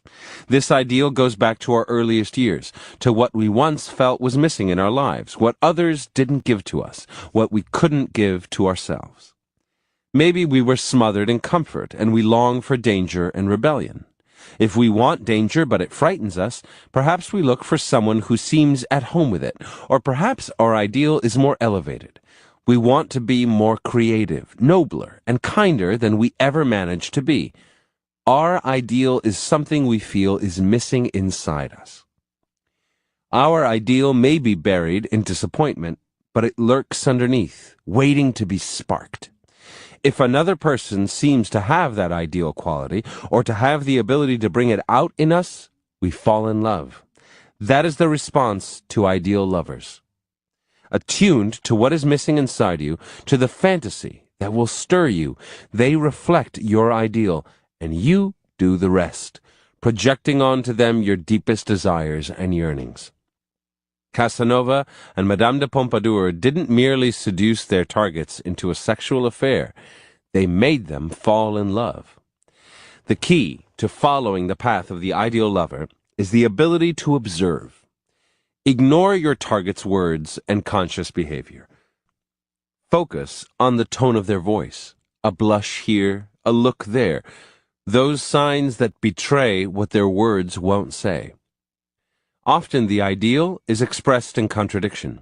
King Louis XV seemed to care only about chasing deer and young girls, but that in fact covered up his disappointment in himself. He yearned to have his nobler qualities flattered. Never has there been a better moment than now to play the ideal lover. That is because we live in a world in which everything must seem elevated and well-intentioned. Power is the most taboo topic of all. Although it is the reality we deal with every day in our struggles with people, there is nothing noble, self-sacrificing, or spiritual about it. Ideal lovers make you feel nobler, make the sensual and sexual seem spiritual and aesthetic. Like all seducers, they play with power, but they disguise their manipulations behind the facade of an ideal. Few people see through them, and their seductions last longer. Some ideals resemble Jungian archetypes. They go back a long way in our culture, and their hold is almost unconscious. One such dream is that of the chivalrous knight. In the courtly love tradition of the Middle Ages, a troubadour knight would find a lady, almost always a married one, and would serve as her vassal. He would go through terrible trials on her behalf, undertake dangerous pilgrimages in her name, suffer awful tortures to prove his love. This could include bodily mutilation, such as tearing off of fingernails, the cutting of an ear, etc. He would also write poems and sing beautiful songs to her, for no troubadour could succeed without some kind of aesthetic or spiritual quality to impress his lady. The key to the archetype is a sense of absolute devotion. A man who will not let matters of warfare, glory, or money intrude into the fantasy of courtship has limitless power. The troubadour role is an ideal because people who don't put themselves and their own interests first are truly rare. For a woman to attract the intense attention of such a man is immensely appealing to her vanity. In 18th century Osaka, a man named Nisan took the courtesan Dewa out walking, first taking care to sprinkle the clover bushes along the path with water, which looked like morning dew. Dewa was greatly moved by this beautiful sight. "I have heard," she said, "that loving couples of deer are wont to lie behind clover bushes. How I should like to see this in real life." Nisan had heard enough. That very day he had a section of her house torn down and ordered the planting of dozens of clover bushes in what had once been a part of her bedroom. That night he arranged for peasants to round up wild deer from the mountains and bring them to the house. The next day Dewa awoke to precisely the scene she had described. Once she appeared overwhelmed and moved, he had the clover and deer taken away and the house rebuilt. One of history's most gallant lovers, Sergei Saltykov, had the misfortune to fall in love with one of history's least available women, the Grand Duchess Catherine, future Empress of Russia. Catherine's every move was watched over by her husband, Peter, who suspected her of trying to cheat on him and appointed servants to keep an eye on her. She was isolated, unloved, and unable to do anything about it. Saltykov, a handsome young army officer, was determined to be her rescuer. In 1752, he befriended Peter, and also the couple in charge of watching over Catherine. In this way, he was able to see her and occasionally exchange a word or two with her that revealed his intentions. He performed the most foolhardy and dangerous maneuvers to be able to see her alone, including diverting her horse during a royal hunt and riding off into the forest with her. He told her how much he sympathized with her plight and that he would do anything to help her. To be caught courting Catherine would have meant death, and eventually Peter came to suspect that something was up between his wife and Saltykov, though he was never sure. His enmity did not discourage the dashing officer, who just put still more energy and ingenuity into finding ways to arrange secret trysts. The couple were lovers for 2 years, and Saltykov was undoubtedly the father of Catherine's son, Paul, later the Emperor of Russia. When Peter finally got rid of him by sending him off to Sweden, news of his gallantry traveled ahead of him, and women swooned to be his next conquest. You may not have to go to as much trouble or risk, but you will always be rewarded for actions that reveal a sense of self-sacrifice or devotion. The embodiment of the ideal lover for the 1920s was Rudolph Valentino, or at least the image created of him in film. Everything he did, the gifts, the flowers, the dancing, the way he took a woman's hand, showed a scrupulous attention to the details that would signify how much he was thinking of her. The image was of a man who made courtship take time, transforming it into an aesthetic experience. Men hated Valentino, because women now expected them to match the ideal of patience and attentiveness that he represented. Yet nothing is more seductive than patient attentiveness. It makes the affair seem lofty, aesthetic, not really about sex. The power of a Valentino, particularly nowadays, is that people like this are so rare. The art of playing to a woman's ideal has almost disappeared, which only makes it that much more alluring. If the chivalrous lover remains the ideal for women, men often idealize the Madonna/whore, a woman who combines sensuality with an air of spirituality or innocence. Think of the great courtesans of the Italian Renaissance. such as Tulia d'Aragona, essentially a prostitute, like all courtesans, but able to disguise her social role by establishing a reputation as a poet and philosopher. Tulia was what was then known as an honest courtesan. Honest courtesans would go to church, but they had an ulterior motive. For men, their presence at Mass was exciting.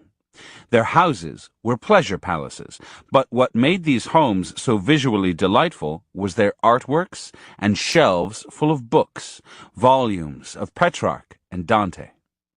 For the man, the thrill, the fantasy, was to sleep with a woman who was sexual, yet had all the ideal qualities of a mother and the spirit and intellect of an artist. Where the pure prostitute excited desire but also disgust, the honest courtesan made sex seem elevated and innocent, as if it were happening in the Garden of Eden. Such women held immense power over men. To this day, they remain an ideal, if for no other reason than that they offer such a range of pleasures.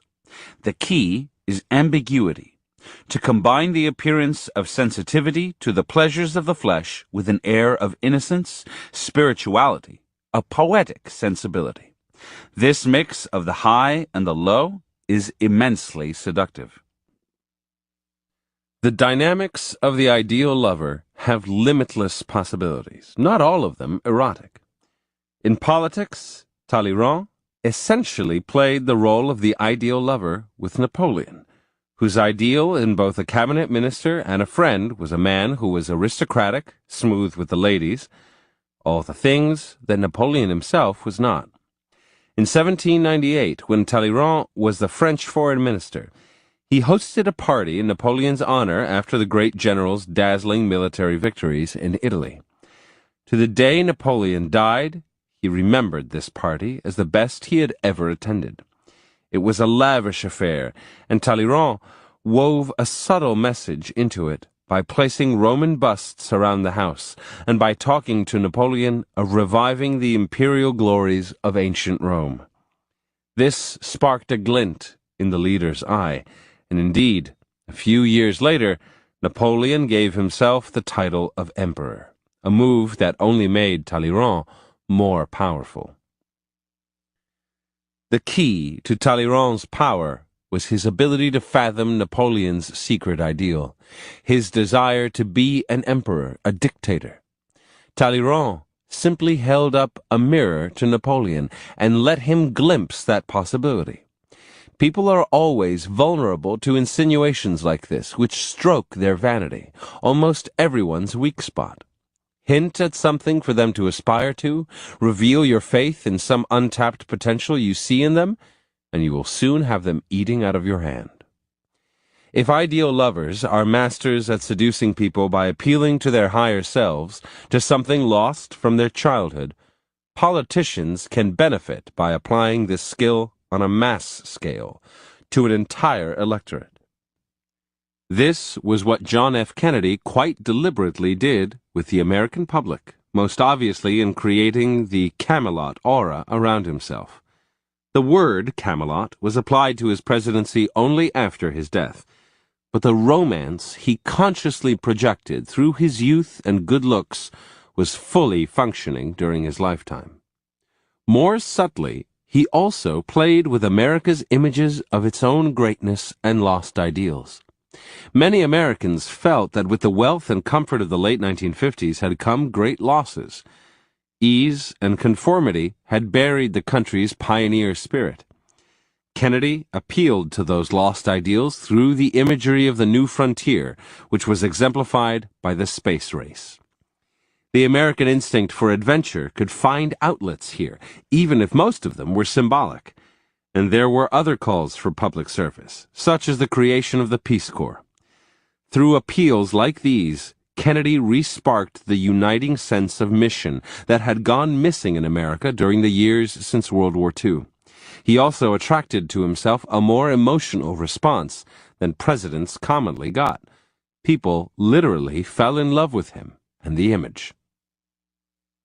Politicians can gain seductive power by digging into a country's past, bringing images and ideals that have been abandoned or repressed back to the surface. They only need the symbol.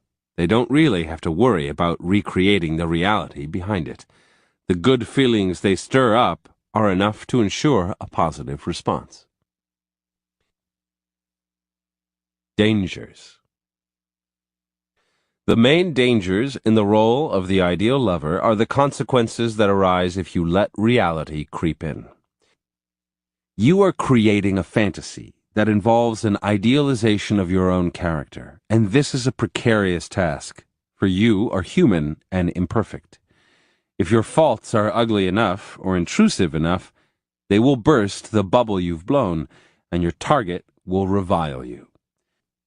Whenever Tulia d'Aragona was caught acting like a common prostitute, when, for instance, she was caught having an affair just for money, she would have to leave town and establish herself elsewhere.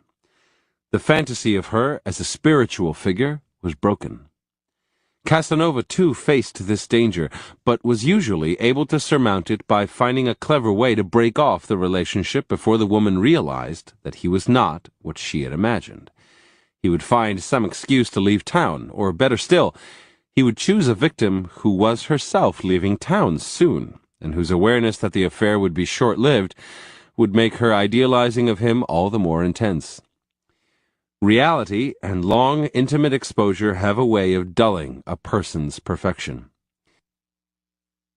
The 19th century poet, Alfred de Musset, was seduced by the writer Georges Sand, whose larger-than-life character appealed to his romantic nature. But when the couple visited Venice together and Sand came down with dysentery, she was suddenly no longer an idealized figure, but a woman with an unappealing physical problem. De Musset himself showed a whiny, babyish side on this trip, and the lovers separated. Once apart, however, they were able to idealize each other again and reunited a few months later. When reality intrudes, distance is often a solution. In politics, the dangers are similar. Years after Kennedy's death, a string of revelations, his incessant sexual affairs, his excessively dangerous brinkmanship style of diplomacy, etc., belied the myth he had created. His image has survived this tarnishing. Poll after poll shows that he is still revered.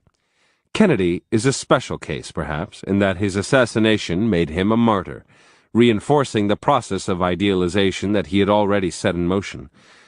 But he isn't the only example of an ideal lover whose attraction survives unpleasant revelations. These figures unleash such powerful fantasies, and there is such a hunger for the myths and ideals they have to sell that they are often quickly forgiven. Still, it is always wise to be prudent and to keep people from glimpsing the less-than-ideal side of your character. In conclusion, here are some further reflections on the ideal lover. From Soren Kierkegaard's The Seducer's Diary. If, at first sight, a girl does not make such a deep impression on a person that she awakens the ideal, then ordinarily the actuality is not especially desirable. But if she does, then no matter how experienced a person is, he usually is rather overwhelmed. From The Pillow Book of Sei Shonagon, translated and edited by Ivan Morris. A good lover will behave as elegantly at dawn as at any other time. He drags himself out of bed with a look of dismay on his face. The lady urges him on. "Come, my friend, it's getting light. You don't want anyone to find you here." He gives a deep sigh, as if to say that the night has not been nearly long enough, and that it is agony to leave. Once up, he does not instantly pull on his trousers. Instead, he comes close to the lady, and whispers whatever was left unsaid during the night. Even when he is dressed, he still lingers, vaguely pretending to be fastening his sash. Presently he raises the lattice, and the two lovers stand together by the side door, where he tells her how he dreads the coming day, which will keep them apart. Then he slips away. The lady watches him go, and this moment of parting will remain among her most charming memories. Indeed, one's attachment to a man depends largely on the elegance of his leave-taking. When he jumps out of bed, scurries about the room, tightly fastens his trouser sash, rolls up the sleeves of his court cloak, overrobe, or hunting costume, stuffs his belongings into the breast of his robe, and then briskly secures the outer sash, one really begins to hate him. From Warhol by David Bourdon. During the early 1970s, against a turbulent political backdrop that included the fiasco of American involvement in the Vietnam War and the downfall of President Richard Nixon's presidency in the Watergate scandal, a me generation sprang to prominence, and Andy Warhol was there to hold up its mirror. Unlike the radicalized protesters of the 1960s who wanted to change all the ills of society, the self-absorbed me people sought to improve their bodies and to get in touch with their own feelings. They cared passionately about their appearance, health, lifestyle, and bank accounts. Andy catered to their self-centeredness and inflated pride by offering his services as a portraitist. By the end of the decade, he would be internationally recognized as one of the leading portraitists of his era. Warhol offered his clients an irresistible product, a stylish and flattering portrait by a famous artist who was himself a certified celebrity. Conferring an alluring star presence upon even the most celebrated of faces, he transformed his subjects into glamorous apparitions, presenting their faces as he thought they wanted to be seen and remembered. By filtering his sitters' good features through his silkscreens and exaggerating their vivacity, he enabled them to gain entree to a more mythic and rarefied level of existence. The possession of great wealth and power might do for everyday life, but the commissioning of a portrait by Warhol was a sure indication that the sitter intended to secure a posthumous fame as well. Warhol's portraits were not so much realistic documents of contemporary faces as they were designer icons awaiting future devotions. From Virginia Woolf's A Room of One's Own. Women have served all these centuries as looking-glasses, possessing the magic and delicious power of reflecting the figure of a man at twice its natural size.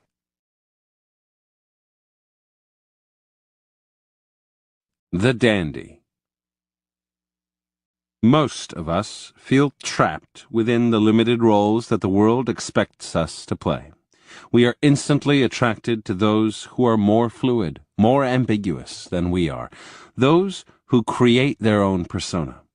Dandies excite us because they cannot be categorized and hint at a freedom we want for ourselves. They play with masculinity and femininity. They fashion their own physical image, which is always startling. They are mysterious and elusive. They also appeal to the narcissism of each sex. To a woman, they are psychologically female. To a man, they are male. Dandies fascinate and seduce in large numbers. Use the power of the dandy to create an ambiguous, alluring presence that stirs repressed desires. The feminine dandy. When the 18-year-old Rodolfo Guglielmi emigrated from Italy to the United States in 1913, he came with no particular skills apart from his good looks and his dancing prowess. To put these qualities to advantage, he found work in the thé dansant, the Manhattan dance halls where young girls would go alone or with friends and hire a taxi dancer for a brief thrill. The taxi dancer would expertly twirl them around the dance floor, flirting and chatting, all for a small fee. Guglielmi soon made a name as one of the best, so graceful, poised, and pretty. In working as a taxi dancer, Guglielmi spent a great deal of time around women. He quickly learned what pleased them, how to mirror them in subtle ways, how to put them at ease, but not too much. He began to pay attention to his clothes, creating his own dapper look. He danced with a corset under his shirt to give himself a trim figure, sported a wristwatch, considered effeminate in those days, and claimed to be a marquis. In 1915, he landed a job demonstrating the tango in fancy restaurants and changed his name to the more evocative Rodolfo di Valentina. A year later, he moved to Los Angeles. He wanted to try to make it in Hollywood. Now known as Rudolph Valentino, Guglielmi appeared as an extra in several low-budget pictures. He eventually landed a somewhat larger role in the 1919 film Eyes of Youth, in which he played a seducer and caught women's attention by how different a seducer he was. His movements were graceful and delicate, his skin so smooth and his face so pretty that when he swooped down on his victim and drowned her protests with a kiss, he seemed more thrilling than sinister. Next came The Four Horsemen of the Apocalypse, in which Valentino played the male lead, Julio, the playboy, and became an overnight sex symbol through a tango sequence in which he seduced a young woman by leading her through the dance. The scene encapsulated the essence of his appeal. His feet, smooth and fluid, his poise almost feminine, combined with an air of control. Female members of the audience literally swooned as he raised a married woman's hands to his lips or shared the fragrance of a rose with his lover.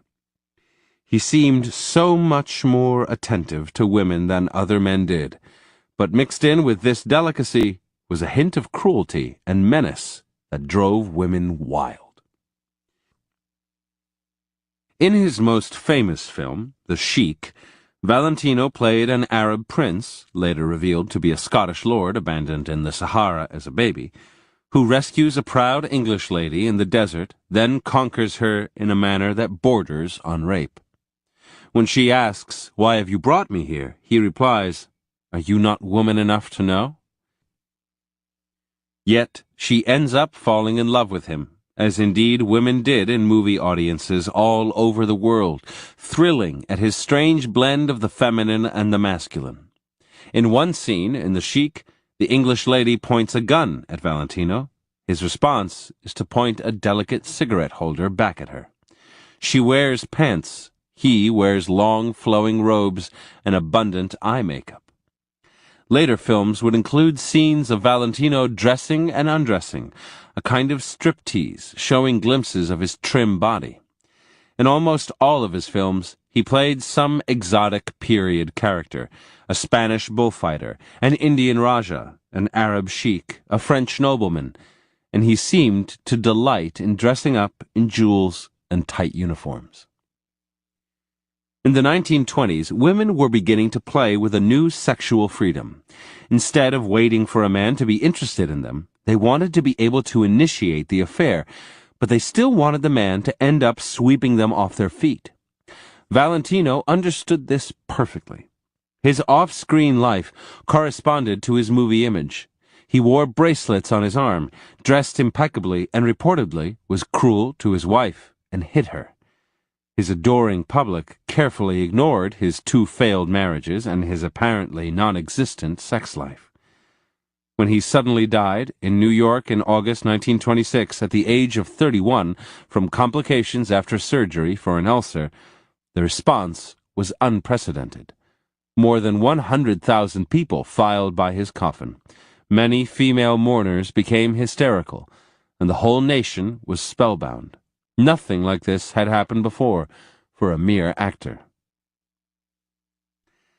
There is a film of Valentino's, Monsieur Beaucaire, in which he plays a total fop, a much more effeminate role than he normally played, and without his usual hint of dangerousness. The film was a flop.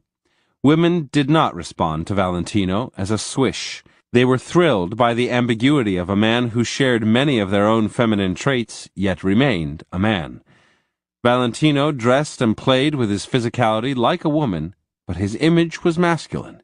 He wooed as a woman would woo if she were a man, slowly, attentively, paying attention to details, setting a rhythm instead of hurrying to a conclusion.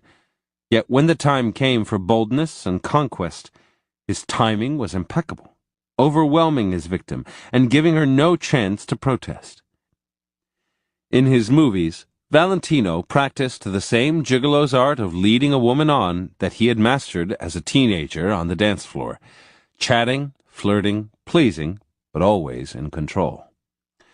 Valentino remains an enigma to this day. His private life and his character are wrapped in mystery. His image continues to seduce, as it did during his lifetime. He served as the model for Elvis Presley, who is obsessed with this star of the silence, and also for the modern male dandy who plays with gender but retains an edge of danger and cruelty. Seduction was and will always remain the female form of power and warfare. It was originally the antidote to rape and violence. The man who uses this form of power on a woman is in essence turning the game around, employing feminine weapons against her, without losing his masculine identity. The more subtly feminine he becomes, the more effective the seduction. Don't be one of those who believe that what is most seductive is being devastatingly masculine. The feminine dandy has a much more sinister effect. He lures the woman in with exactly what she wants, a familiar, pleasing, graceful presence. Mirroring feminine psychology, he displays attention to his appearance, sensitivity to detail, a slight coquettishness, but also a hint of male cruelty. Women are narcissists, in love with the charms of their own sex. By showing them feminine charm, a man can mesmerize and disarm them, leaving them vulnerable to a bold, masculine move. The feminine dandy can seduce on a mass scale. No single woman really possesses him. He's too elusive. But all can fantasize about doing so. The key is ambiguity. Your sexuality is decidedly heterosexual, but your body and psychology float delightfully back and forth between the two poles. The masculine dandy. In the 1870s, Pastor Hendrik Gillot was the darling of the St. Petersburg intelligentsia. He was young, handsome, well-read in philosophy and literature, and he preached a kind of enlightened Christianity. Dozens of young girls had crushes on him and would flock to his sermons just to look at him. In 1878, however, he met a girl who changed his life. Her name was Lou von Salome, later known as Lou Andreas Salome, and she was 17. He was 42. Salome was pretty, with radiant blue eyes. She had read a lot, particularly for a girl her age, and was interested in the gravest philosophical and religious issues. Her intensity, her intelligence, her responsiveness to ideas cast a spell over Gillot. When she entered his office for her increasingly frequent discussions with him, the place seemed brighter and more alive. Perhaps she was flirting with him in the unconscious manner of a young girl, yet when Gillot admitted to himself that he was in love with her and proposed marriage, Salome was horrified.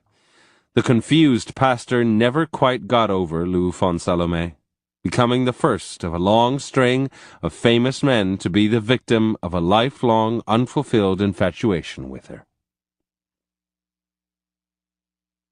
In 1882, the German philosopher Friedrich Nietzsche was wandering around Italy alone. In Genoa, he received a letter from his friend Paul Rée, a Prussian philosopher whom he admired, recounting his discussions with a remarkable young Russian woman, Lou von Salome, in Rome. Salome was there on holiday with her mother.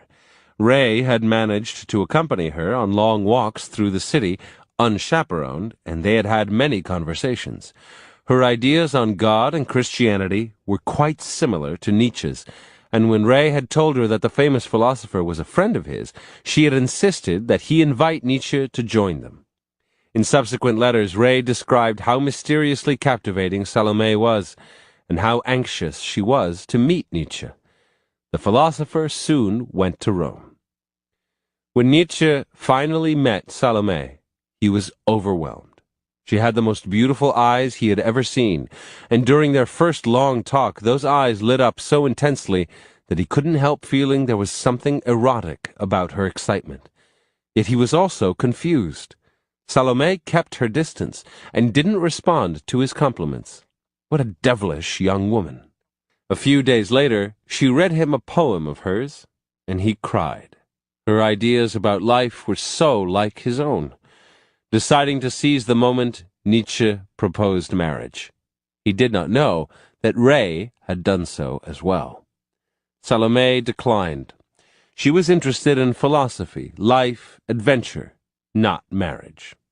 Undaunted, Nietzsche continued to court her. On an excursion to Lake Orta with Ray, Salome, and her mother, he managed to get the girl alone, accompanying her on a walk up Monte Sacro while the others stayed behind. Apparently, the views in Nietzsche's words had the proper passionate effect. In a later letter to her, he described this walk as the most beautiful dream of my life. Now he was a man possessed. All he could think about was marrying Salome and having her all to himself. A few months later, Salome visited Nietzsche in Germany. They took long walks together and stayed up all night discussing philosophy. She mirrored his deepest thoughts, anticipated his ideas about religion. Yet when he again proposed marriage, she scolded him as conventional. It was Nietzsche, after all, who had developed a philosophical defense of the Superman, the man above everyday morality. Yet Salome was by nature far less conventional than he was. Her firm, uncompromising manner only deepened the spell she cast over him, as did her hint of cruelty. When she finally left him, making it clear that she had no intention of marrying him, Nietzsche was devastated. As an antidote to his pain, he wrote Thus Spake Zarathustra, a book full of sublimated eroticism and deeply inspired by his talks with her. From then on, Salome was known throughout Europe as the woman who had broken Nietzsche's heart. Salome moved to Berlin. Soon the city's greatest intellectuals were falling under the spell of her independence and free spirit. The playwrights Gerhard Hauptmann and Frank Wedekind became infatuated with her. In 1897, the great Austrian poet Rainer Maria Rilke fell in love with her. By that time, her reputation was widely known, and she was a published novelist. This certainly played a part in seducing Rilke, but he was also attracted by a kind of masculine energy he found in her that he had never seen in a woman. Rilke was then 22, Salome 36. He wrote her love letters and poems, followed her everywhere, and began an affair with her that was to last several years. She corrected his poetry, imposed discipline on his overly romantic verse, inspired ideas for new poems. But she was put off by his childish dependence on her, his weakness. Unable to stand weakness of any kind, she eventually left him. Consumed by her memory, Rilke long continued to pursue her. In 1926, lying on his deathbed, he begged his doctors, "Ask Lou what is wrong with me. She's the only one who knows." One man wrote of Salome, "There was something terrifying about her embrace. Looking at you with her radiant blue eyes, she would say, 'The reception of the semen is for me the height of ecstasy.' And she had an insatiable appetite for it. She was completely amoral. A vampire." The Swedish psychotherapist Paul Bjerre, one of her later conquests, wrote, "I think Nietzsche was right when he said that Lou was a thoroughly evil woman. Evil, however, in the Goethean sense. Evil that produces good. She may have destroyed lives and marriages, but her presence was exciting." The two emotions that almost every male felt in the presence of Lou Andrea Salome were confusion and excitement, the two prerequisite feelings for any successful seduction. People were intoxicated by her strange mix of the masculine and the feminine. She was beautiful, with a radiant smile and a graceful, flirtatious manner, but her independence and her intensely analytical nature made her seem oddly male. This ambiguity was expressed in her eyes, which were both coquettish and probing.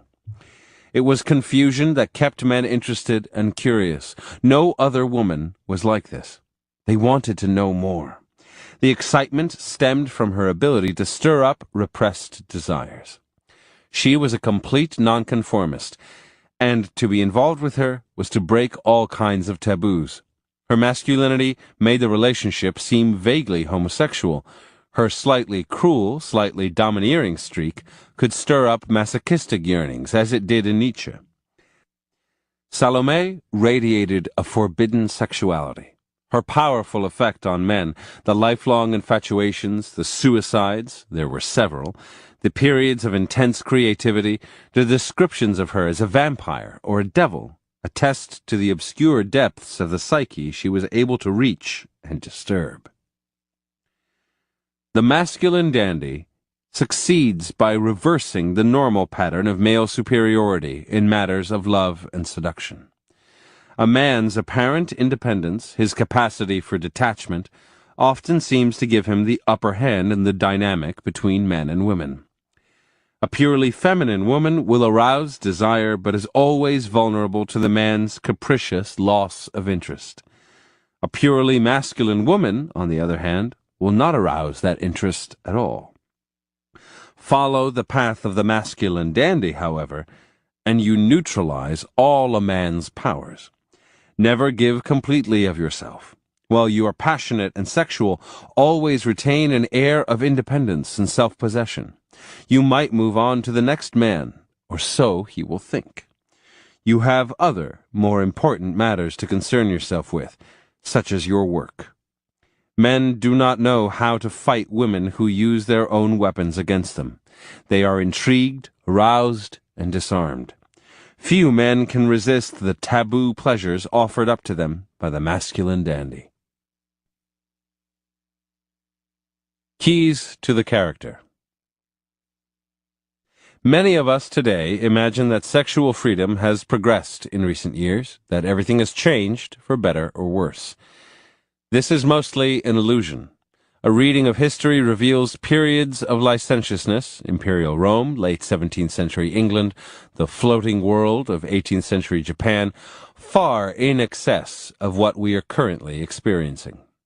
Gender roles are certainly changing, but they have changed before. Society is in a state of constant flux, but there is something that does not change.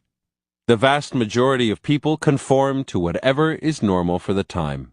They play the role allotted to them. Conformity is a constant because humans are social creatures who are always imitating one another. At certain points in history, it may be fashionable to be different and rebellious, but if a lot of people are playing that role, there is nothing different or rebellious about it. We should never complain about most people's slavish conformity, however, for it offers untold possibilities of power and seduction to those who are up for a few risks. Dandies have existed in all ages and cultures. Alcibiades in ancient Greece, Korechika in late 10th century Japan. And wherever they have gone, they have thrived on the conformist role-playing of others. The dandy displays a true and radical difference from other people, a difference of appearance and manner. Since most of us are secretly oppressed by our lack of freedom, we are drawn to those who are more fluid and flaunt their difference. Dandies seduce socially as well as sexually. Groups form around them. Their style is wildly imitated. An entire court or crowd will fall in love with them. In adapting the dandy character for your own purposes, remember that the dandy is by nature a rare and beautiful flower. Be different in ways that are both striking and aesthetic, never vulgar. Poke fun at current trends and styles, go in a novel direction, and be supremely uninterested in what anyone else is doing. Most people are insecure. They will wonder what you're up to, and slowly they will come to admire and imitate you because you express yourself with total confidence. The dandy has traditionally been defined by clothing, and certainly most dandies create a unique visual style. Beau Brummel, the most famous dandy of all, would spend hours on his toilette, particularly the inimitably styled knot in his necktie, for which he was famous throughout early 19th century England. But a dandy's style cannot be obvious, for dandies are subtle and never try hard for attention. Attention comes to them. The person whose clothes are fragrantly different has little imagination or taste. Dandies show their difference in the little touches that mark their disdain for convention. Théophile Gautier's red vest, Oscar Wilde's green velvet suit, Andy Warhol's silver wigs. The great English Prime Minister Benjamin Disraeli had two magnificent canes, one for morning, one for evening. At noon, he would change canes, no matter where he was. The female dandy works similarly. She may adopt male clothing, say, but if she does, a touch here or there will set her truly apart. No man ever dressed quite like George Sand. The over-tall hat, the riding boots worn on the streets of Paris, made her a sight to behold. Remember, there must be a reference point. If your visual style is totally unfamiliar, people will think you at best an obvious attention-getter, at worst, crazy. Instead, create your own fashion sense by adapting and altering prevailing styles to make yourself an object of fascination. Do this right, and you will be wildly imitated. The Count d'Orsay, a great London dandy of the 1830s and 1840s, was closely watched by fashionable people. One day, caught in a sudden London rainstorm, he bought a paltrock, a kind of heavy, hooded duffel coat off the back of a Dutch sailor. The paltrock immediately became the coat to wear. Having people imitate you, of course, is a sign of your powers of seduction. The nonconformity of dandies, however, goes far beyond appearances. It is an attitude towards life that sets them apart.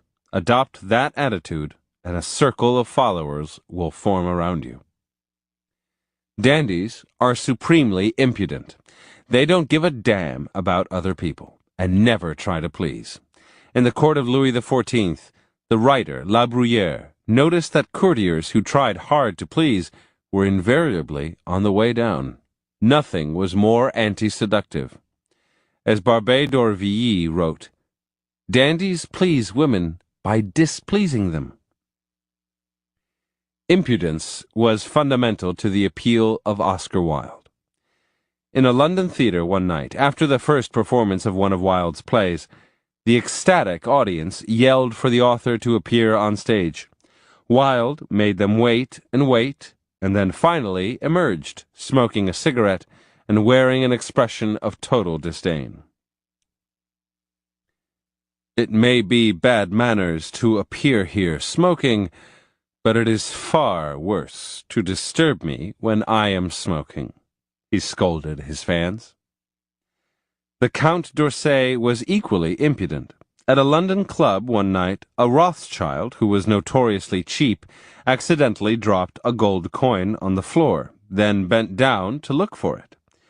The Count immediately whipped out a 1,000-franc note, worth much more than the coin, rolled it up, lit it like a candle, and got down on all fours, as if to help light the way in the search.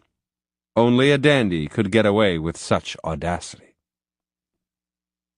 The insolence of the rake is tied up with his desire to conquer a woman. He cares for nothing else. The insolence of the dandy, on the other hand, is aimed at society and its conventions. It's not a woman he cares to conquer, but a whole group, an entire social world. And since people are generally oppressed by the obligation of always being polite and self-sacrificing, they are delighted to spend time around a person who disdains such niceties. Dandies are masters of the art of living. They live for pleasure, not for work. They surround themselves with beautiful objects and eat and drink with the same relish they show for their clothes. This was how the great Roman writer Petronius, author of the Satyricon, was able to seduce the Emperor Nero. Unlike the dull Seneca, the great Stoic thinker and Nero's tutor, Petronius knew how to make every detail of life a grand aesthetic adventure, from a feast to a simple conversation. This is not an attitude you should impose on those around you. You can't make yourself a nuisance. But if you simply seem socially confident and sure of your taste, people will be drawn to you.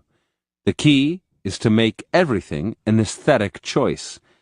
Your ability to alleviate boredom by making life an art will make your company highly prized.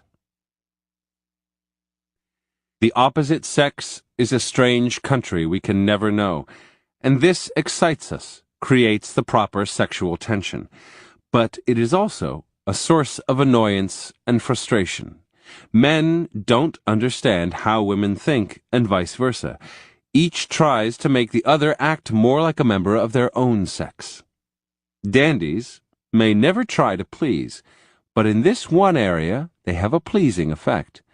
By adopting psychological traits of the opposite sex, they appeal to our inherent narcissism. Women identified with Rudolph Valentino's delicacy and attention to detail in courtship. Men identified with Lou Andrea Salome's lack of interest in commitment. In the Heian court of 11th century Japan, Sei Shonagon, the writer of the Pillow Book, was powerfully seductive for men, especially literary types. She was fiercely independent, wrote poetry with the best, and had a certain emotional distance. Men wanted more from her than just to be her friend or companion. As if she were another man, charmed by her empathy for male psychology, they fell in love with her. This kind of mental transvestism, the ability to enter the spirit of the opposite sex, adapt to their way of thinking, mirror their tastes and attitudes, can be a key element in seduction. It is a way of mesmerizing your victim. According to Freud, the human libido is essentially bisexual. Most people are in some way attracted to people of their own sex, but social constraints, varying with culture and historical period, repress these impulses. The dandy represents a release from such constraints. In several of Shakespeare's plays, a young girl, back then the female roles in the theater were actually played by male actors, has to go into disguise and dresses up as a boy, eliciting all kinds of sexual interest from men,